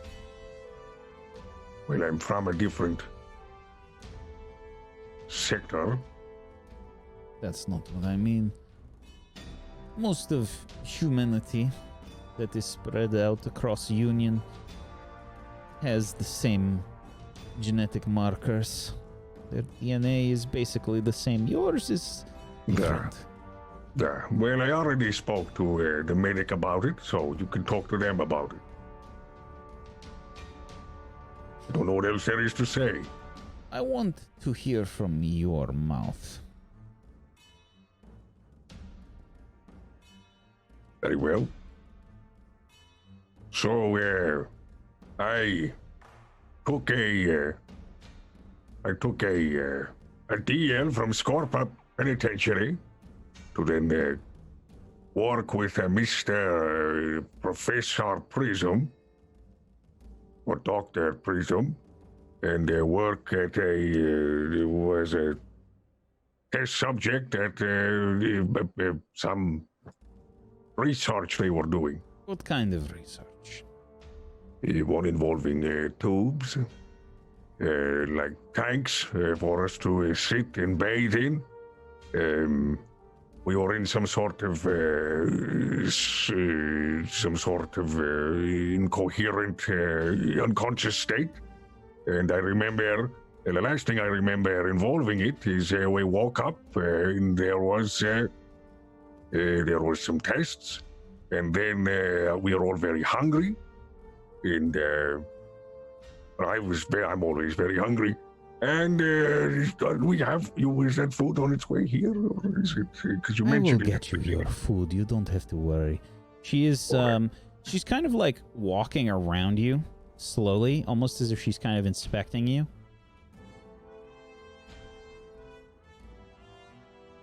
She says, "I noticed that you have a Lancer license." There, I have a Lancer license. This is recent for you, yes? There. Pretty recent. What did you do before you were a Lancer pilot? I was in jail. Peculiar, then, that you were able to obtain a Lancer license. I just signed the paper, and they let me walk.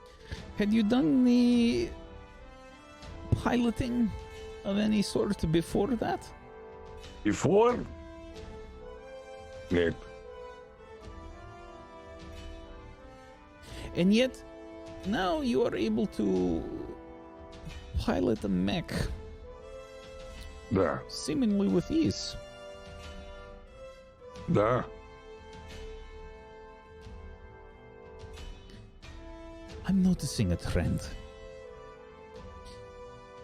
All of your friends also have Lancer licenses. There. All of which have been obtained recently.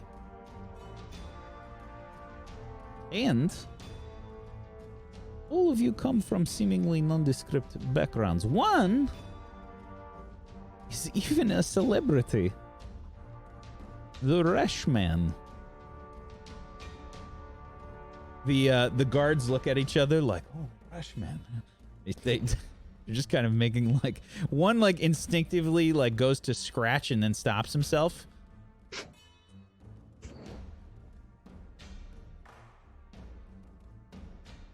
That is strange. She leans into your ear. She kind of, well, I guess she'd have to, she says it upwards towards your ear. She's not particularly like super tall, but she's probably taller, a little bit taller than average. And she says, This experiment that they were doing on you. This testing. What did it do to you? What were you like before? What was I like before? Not much different than what you see now, except I feel like I'm more hungry than I used to be. Don't worry, we're getting you food. What else? Perfect. So it seems as if I can now, like I said, and like you said, I can pilot a Lancer or a mech with ease. I'll tell you what I can tell you, but there is not much that else I know besides what has happened. If you want to know the specifics of why I'm doing it, or why, not why I'm doing it, but why it's been done to me, or what they used, or what they've actually done, I don't know. I really don't. Like I said, I've been tested upon in lieu of the rest of my sentence. I figured it would be an easy way out. Do you know how few... Until now. Do you know how few people are able to become Lancer pilots? Do you know what the percentage is? Yeah, it's relatively small, I bet. Yes, very small. Only the best of the best pilots become Lancers, yet all of you have become Lancer pilots. We have some people that can pilot our mechs here in the Caracan Trade Baronies, but they have been trained for years. Do you not find it difficult? Now that you mention it, I do remember something that was brought up, but I didn't think it was true, nor do I want to believe it. But there was talk that there was some sort of ancestral memory, or some sort of it's hard for me to say, but someone else's memories were imbued into my own being. So I think that would probably be why we are untrained savants of Lancer piloting, because we didn't need the training. It's already been done. But that's all I know. And that's just a theory. Could I eat now? You can eat all you want. Perfect. You've been most cooperative. Perfect. And I have a question for you, if you will. What could you tell me about the lady out front? Is she seeing anybody, or is she? What is she? We switch scenes.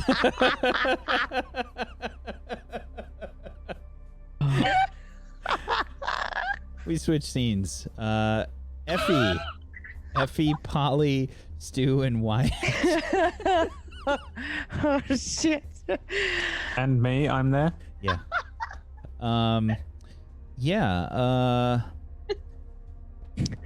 So Wyatt, you would have gotten brought back into the room just a couple minutes after. You would have been given a bunch of food for everybody, and you would also have some cigarettes. Oh, thank God! Is that for us? Yeah, they sorted it out. There you go. Oh. I just weakly float towards the protein bars and I send them out in the room. I do imagine I'm trying to catch it in midair and it just misses and smushes all over my face. I mean, it's in a wrapper. It's not just some gooey plate of food. Then. Try to eat this spaghetti in 0G. I can't get the noodles.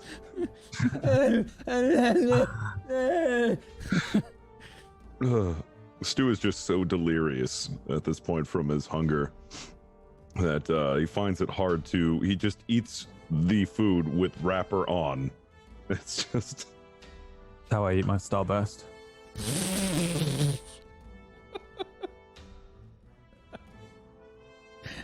Somehow I don't doubt him either.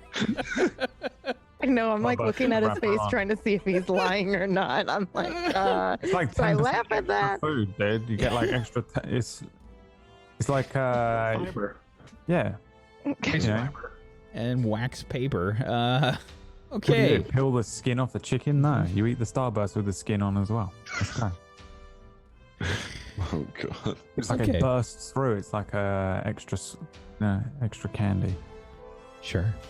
So, yeah, Polly says, What happened? Where did you go, Wyatt? He went to get us food. Yeah, I'm gonna get you some Great food. job, Wyatt. I love you, Wyatt. I love you.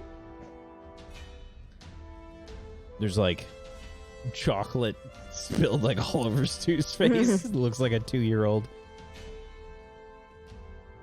Oh man, this is so good. Tastes like cardboard. It's so fucking good. Ugh. Oh god, now I can actually think straight. So what did she say? What's happening? I don't know. I think she's doing talk to me. Well, you went off with her. Yeah. Wyatt's not a traitor. But he said that he would tell her things. Yeah, I did tell her things. You didn't? No, I did. I told her loads of stuff. Wait, what did you Wait, tell her? what? What? I just told her stuff, stuff. What What kind of stuff? Like how I worked a Lancer pilot a week ago in my own head, but 3 years ago or whatever. What? We're going to jail. Nah, they don't care about none of that. We're like super duper in jail.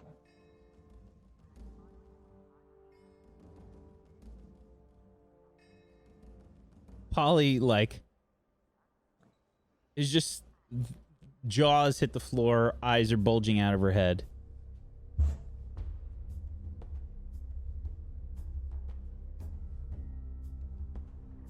Okay, so this is probably bad. Bad? Do you mean bad like a week ago? I was delivering packages, and now 2 years.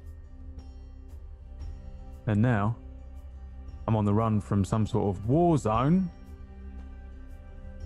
where a bunch of mechs appeared out of nowhere, and I, a delivery boy, had to defend a military base. Is that what you mean? Or do you mean the fact that I had to pilot a ship to a blink gate in the middle of an active combat zone? Or do you mean the fact that I showed up in the fucking Caracan trade baronies and I've been arrested and I'm going to jail for bullshit that your lot pulled? I'm sorry. At what point in there wasn't it bad, Polly? Okay, I can see why you're angry.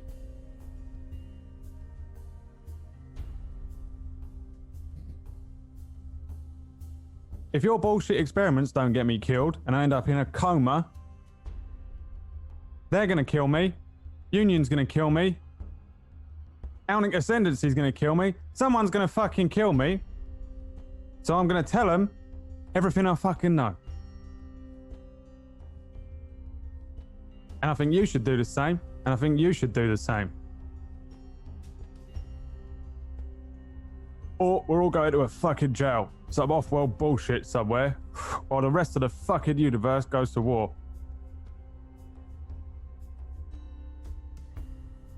It's at this point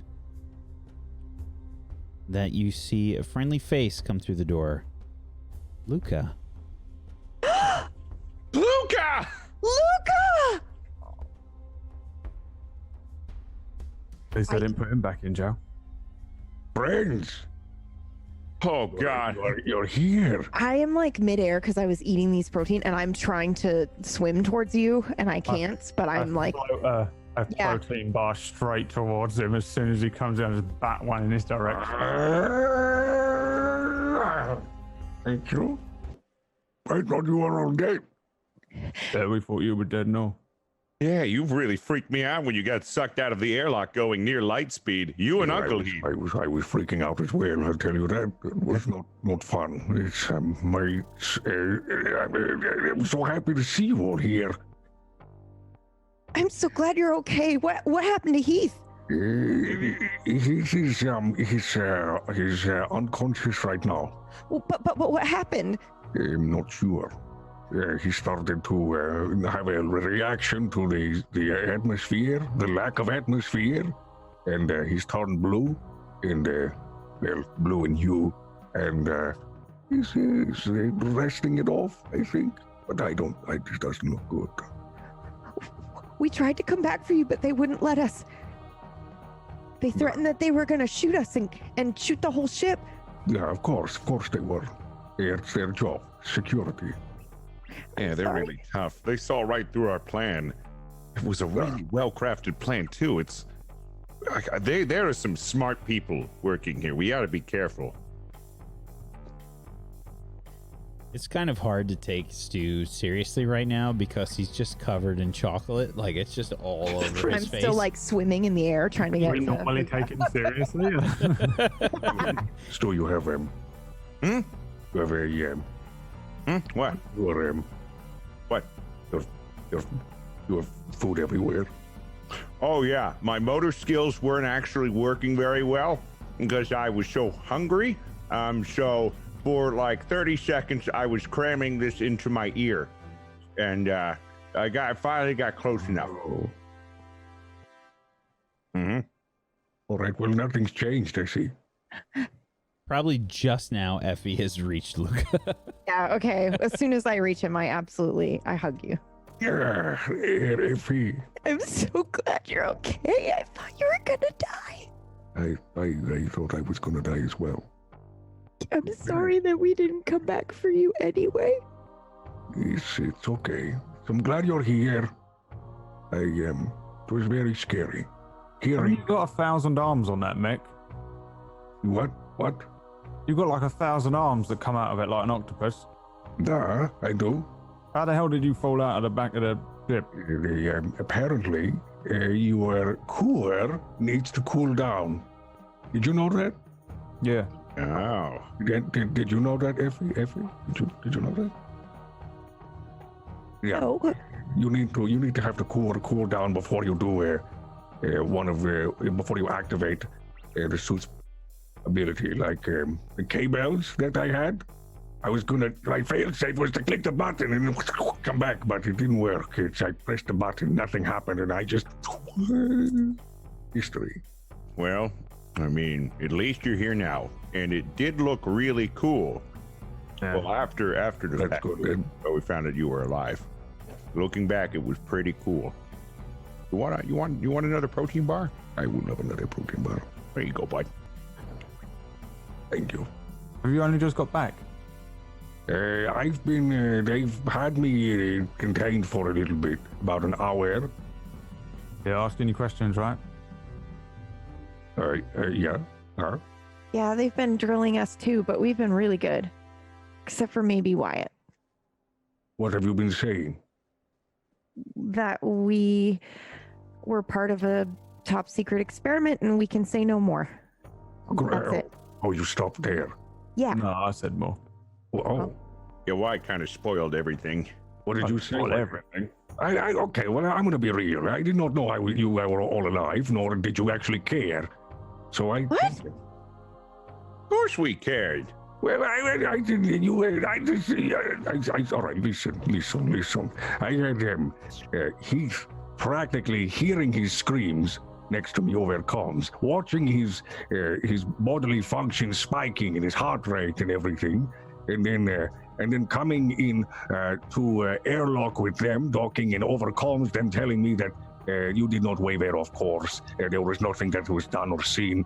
It's very hard for me to so I don't know. I was very hungry and they asked me some questions and I told them the answers and I got my food and then they were very happy and I've got plates and plates of food. So if anybody would like, I have food. Yeah, well, what did you tell them though? Yeah, I told them everything that I know. Well, did you give names and I don't remember. I think Tell them about the Prism. I told Dr. Prism. did you tell them about the downloading of people's brains into our brains? No, I said something. Yeah, I about didn't tell 'em memories, that. though. Yeah. Well, they wanted to know how I became a pilot, and I said I did not know. And then they said, well, how does everyone not have training and now have training? And I said, well, it's probably because of maybe the memory theory that we were thinking, but that's just a theory. Yeah, I didn't even say that much. Oh, So, I Oh, will I did. never leave you behind again, Luca. Yeah, we were actually contemplating on turning the ship around. We had a whole plan set up, and then they threatened to take action on us. but I'm glad you didn't, because you probably would have died. That's what Yeah. Wyatt said. And I Yeah, would not looking have back. had this moment here with all of you. So, it was Yeah, selfish of me to think different, but I'm glad we're here now. well, almost all of us. Heath's not. Yeah, I hope he's all right. Poor Uncle Heath. I think he'll be all right. He did mumble something when we were back on the in the hangar of the shuttle ship. His heart was breathing, and he meant to say he was breathing, and his heart was beating, and he said something like, "Meh." So like, Me? I don't know, but I mean Meh? something. She was Mama? Mom? No. probably what's his mother. Mama or Me. More. I don't know meatball, so I don't know what it was. marry me? Marry me? I think he was proposing to you. I don't think it was marry me. He was Okay, not on one yeah. knee. He Oh, was oh. It'd be a really awkward time to. Yeah, that would be. Well, I mean, they Something were gold, something maybe blue, thought he they was were blue. dying. Hmm. Well, he is dying, according to Polly. Polly says he's going to die. Well, I did see 8900 outside. She said she saw us and she came and she followed. Yeah, she's here. Maybe we can get her a message to try to get Heath back in a pod. No, wait, what? Whoa. What? Why are we telling her anything? She's probably here planting bombs. You know she works for the Alnic, right? What? No. We don't know that. Of We course she don't does. know that. And she said she followed us here to try to catch up with us. What do you mean she When we- works for the Alnic? Yeah, When I'd probably we say got that here, as she well, said what planting took bombs. us so long and that she was worried about us. And Wyatt, I don't want to listen to your paranoia anymore. We are a Yeah. team, Well, you including say that, 8900. right? Yeah, that might be true, but it also might not be. We don't know that. Did you get here? I don't know. I Exactly. didn't ask. How does she always know where we are? How is it that she makes one phone call and the Alnic Ascendancy wipe out the Union on the base, and then there's a big old war, and then We don't even know if that was related. she's after Polly. You're Call it jumping right to now. conclusions, Wyatt. They missed Polly. They got Prism. They missed Polly. She's coming with Polly, calling it. I don't know if that's right. Where are you getting these theories? I do want Anime. He's getting it from the stupid shit he watches on TV. There's always a traitor. There's always a traitor. You mean to tell me that you've been basing all of these theories off of the cartoons that you watch inside of your... Right, they're not cartoons, okay? It's anime. Art, That's the difference. right? First. Second of all, right? Right. They're all probably based on real things, right? They gotta be. What would they base them on? If people just make this stuff up, Right. How else would they have reference to anything that's happening? Of course, it's got its This own. isn't an anime. They're using. We are going to be put in jail, yeah, or and Heath might die. you ready? Now that Luca's here, we can go through with his plan, because I was going to rely on Stu. Now I can rely on Luca for it. Oh boy. What? What's the plan? Here's the plan. Oh boy. 8900's going to blow open that door. Are the guards in this room still? No. They just throw us. They just drop you off. We just No, been they- having this they just drop conversation in you front of off. everybody. Like pans out like behind Luca, there were like 7 guards.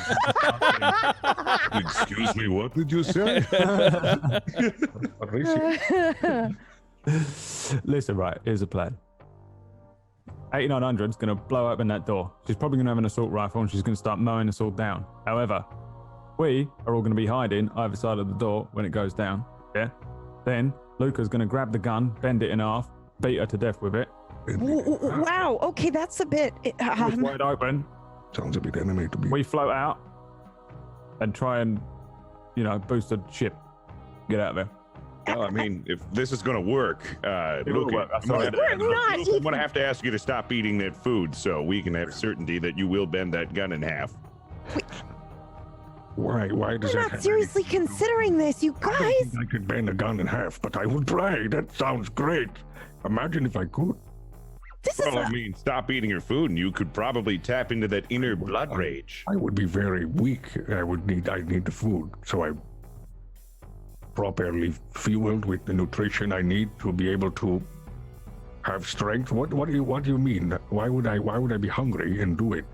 I don't know. I just feel like you release your restraints when you're hungry, when hunger is the only thing that drives you. Yeah, we know what happens when you get angry, A werewolf. What Wyatt told us.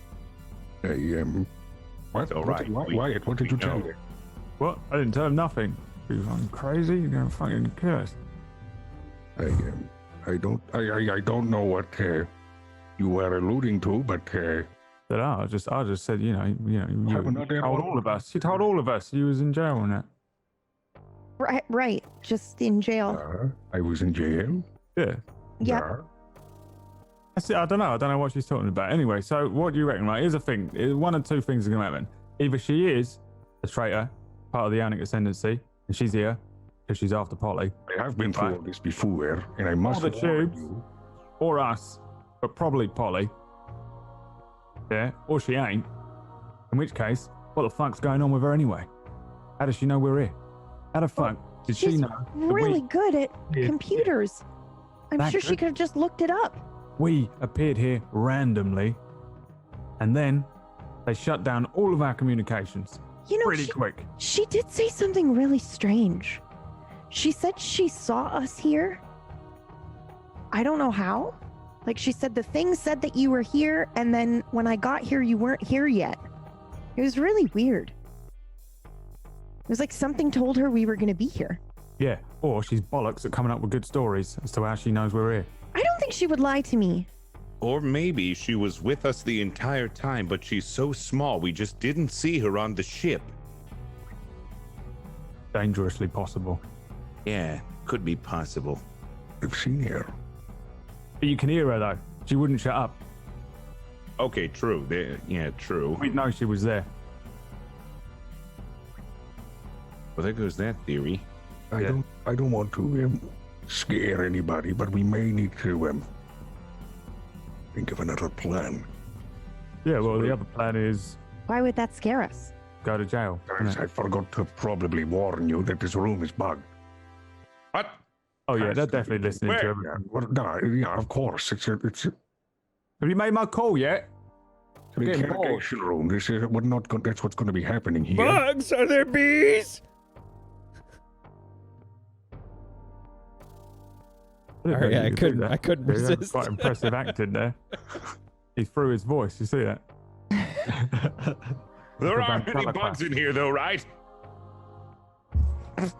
Yeah, there definitely are. That's probably a No, camera. not actual bugs, Stu. Not Like bugs, but microphone bugs, yeah, the camera so they can listen to what we're saying. microphone. I have no idea what you're talking The about. cameras are right there, Stu. It's not a window. Oh, that's the camera? That's a Yeah. one-way mirror. They're listening to everything. It's not a computer mounted there. That is It's been getting my bad side this entire time. Quickly I want my adjust phone call. to its size. I wave at the mirror. I won't keep trying to bend it. We're gonna It's switch. terrible. We're gonna switch scenes again. Elisa.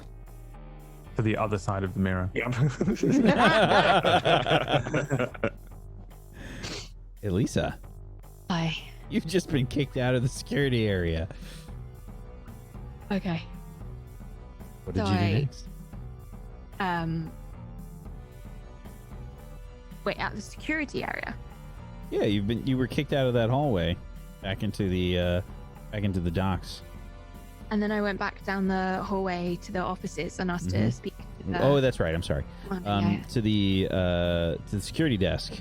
Okay. Yeah. I don't think it was it Yeah. There was a security desk before the offices. And you rolled an 8. Okay. Security guard there. It's a woman and a man. The woman looks at your invitation and whatnot, and she says, "The commander is very busy. What is this in regards to?" Tell her I have information. Information. She has some prisoners. And she might want to know what I know.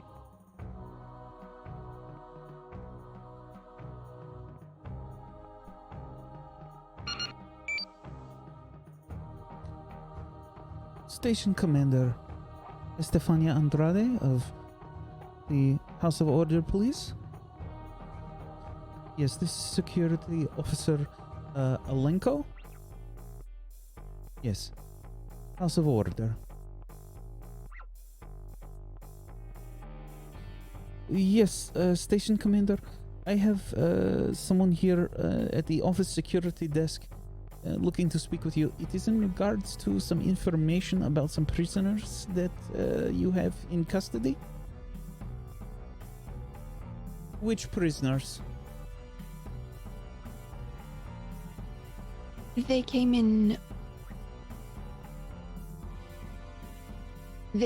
with security. They were detained. I don't know. Not long ago. There's, I mean, there's 5 of them, but I don't know if they're all there. Her name is Wyatt Slate. Yes. Yes. Very well. Come with me, please. Did she say yes? She has a weapon drawn. Come with me, please. Okay. Get led back to the security area, bypassing the brick of a woman, Luca's future wife.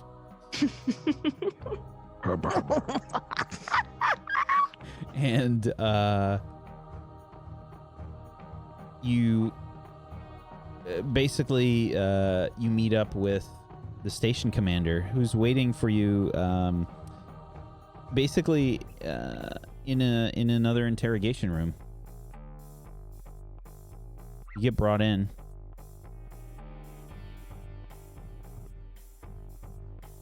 What does she look like? Just like that. She's got a red hard suit on, black accents, long brown hair.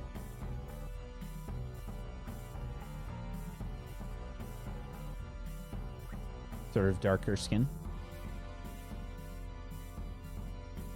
Oh. I am Station Commander Estefania Andrade of the House of Order. You say your name is Wyatt Slate? Yeah. That is interesting, because I currently have a prisoner by the same name. That's what I wanted to talk to you about. That's what I wanted to talk to you about. Go on. I'm listening. You see, there's a case of stolen identity, and he may not be what he seems. Oh, I have no doubt they are not what they seem.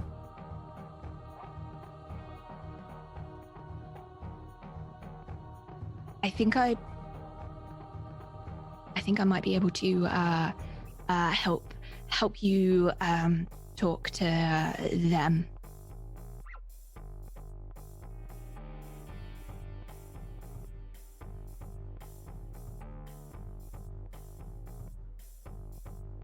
How would you be able to help me?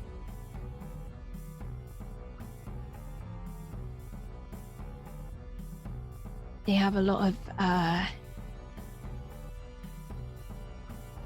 secrets, and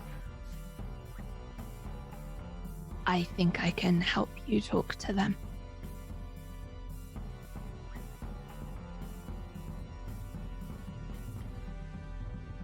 She's got magnetized boots as well. She's kind of like sitting on the table. She's gonna lean in close to you. And she says, so many secrets. But I have learned some very interesting information. The big one. He has said some very interesting things. And the other Wyatt Slate. He's apparently related.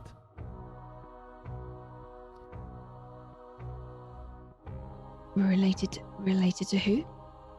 To a very prestigious captain in the 8th Union Fleet.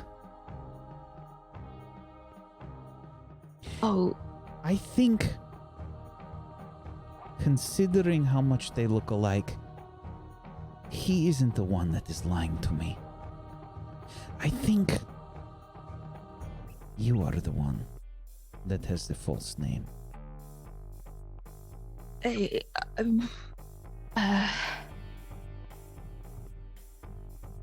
Whoa. What is your name? Wyatt Slate. What is your name?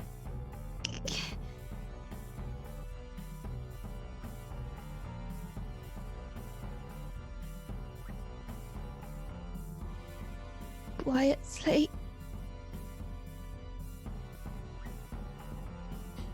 Wrong answer. She nods at the door. I think as she sort of yelled, the door opens. Get the blood sample.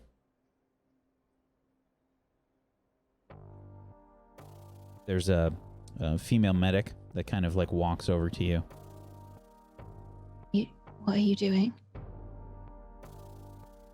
Put out your arm. Don't touch me. You can do this voluntarily, or we can force you. We will be taking a blood sample. Don't touch me.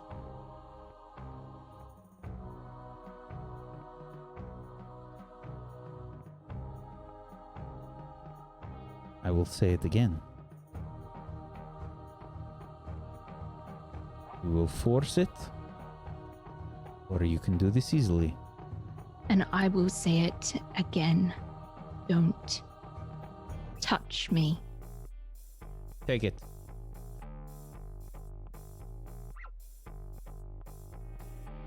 You're grabbed roughly.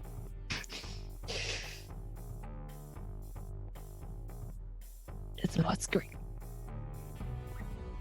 It's a what? It's a lot of screaming. I don't want to shout because my neighbors actually are here this time. Sure. But there is a lot of screaming, a lot of kicking. Sure. You're essentially like overpowered. I'm not going to really make you make a roll for this. Mm-hmm.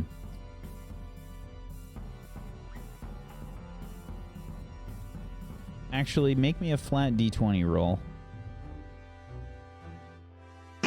7. Yeah, there's 2 of them. You're strong. They actually need 2 of them to sort of hold you. They look like a bit confused. She's very strong. And you can feel like instead of your arm, they just take it from your neck. Get off me! Get off me! Get off me! I told you don't. And that is where we're going to end the session today.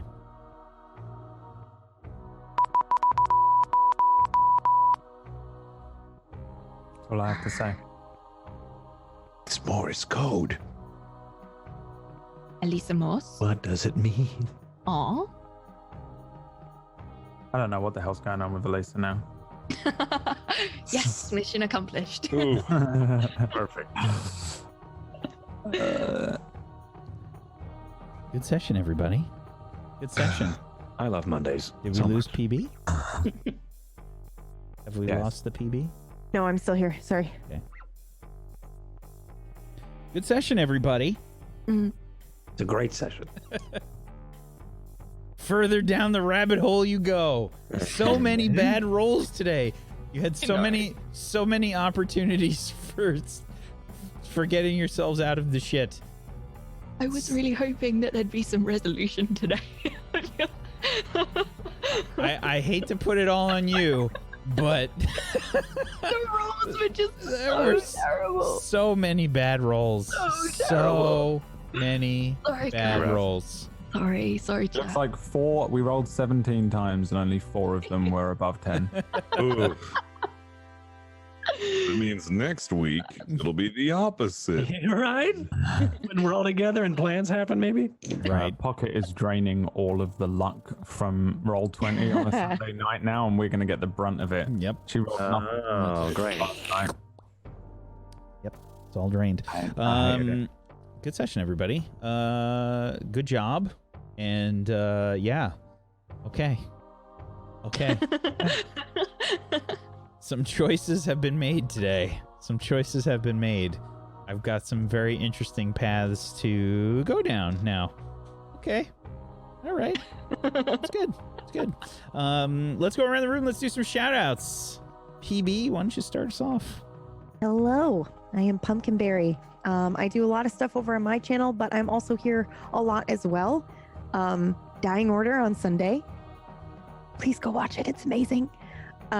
And then I'm here again on Wednesday, jamming Nocturne, which is a horror thriller about a group of people stuck in a time loop. And I would really love it if you came to see that. And on Fridays for Simulacrum, which is a mind fuck. Yep. Yeah, that's it. That's all I got. Thank you, PB. Myth. Hi, I'm Myth. I played Luca Ludimir today, and I also play Myth on Simulacrum on Fridays here at Table Story. You can find me over on my channel as well, twitch.tv/Mythomatic, or twitter.com of the same name as well. You guys could see what I'm doing, updates, and when I stream and stuff. I usually do a lot of roleplay things, and usually try to roleplay within games that usually don't house RP, to see if I can tell a story. It's a lot of fun. It was a great day today. The Brad camera freeze. So good. No, he's actually just appalled at my. Yeah, either way, that's me. Thank you. I can't wait for next week. And now our cameras are screwed up. So that's Oh, we lost him. Fantastic. Oh. Hello. I'm off the screen. he's not even here, and I couldn't get through my intro. I'll put you back, Holo. Relax.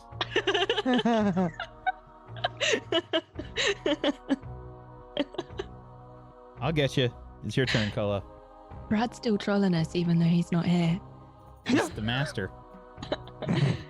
Hi, I'm Golo. You can find me on Twitch and Twitter and Instagram and also YouTube.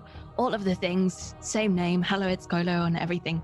I stream. I primarily. To interrupt just in time. Jesus.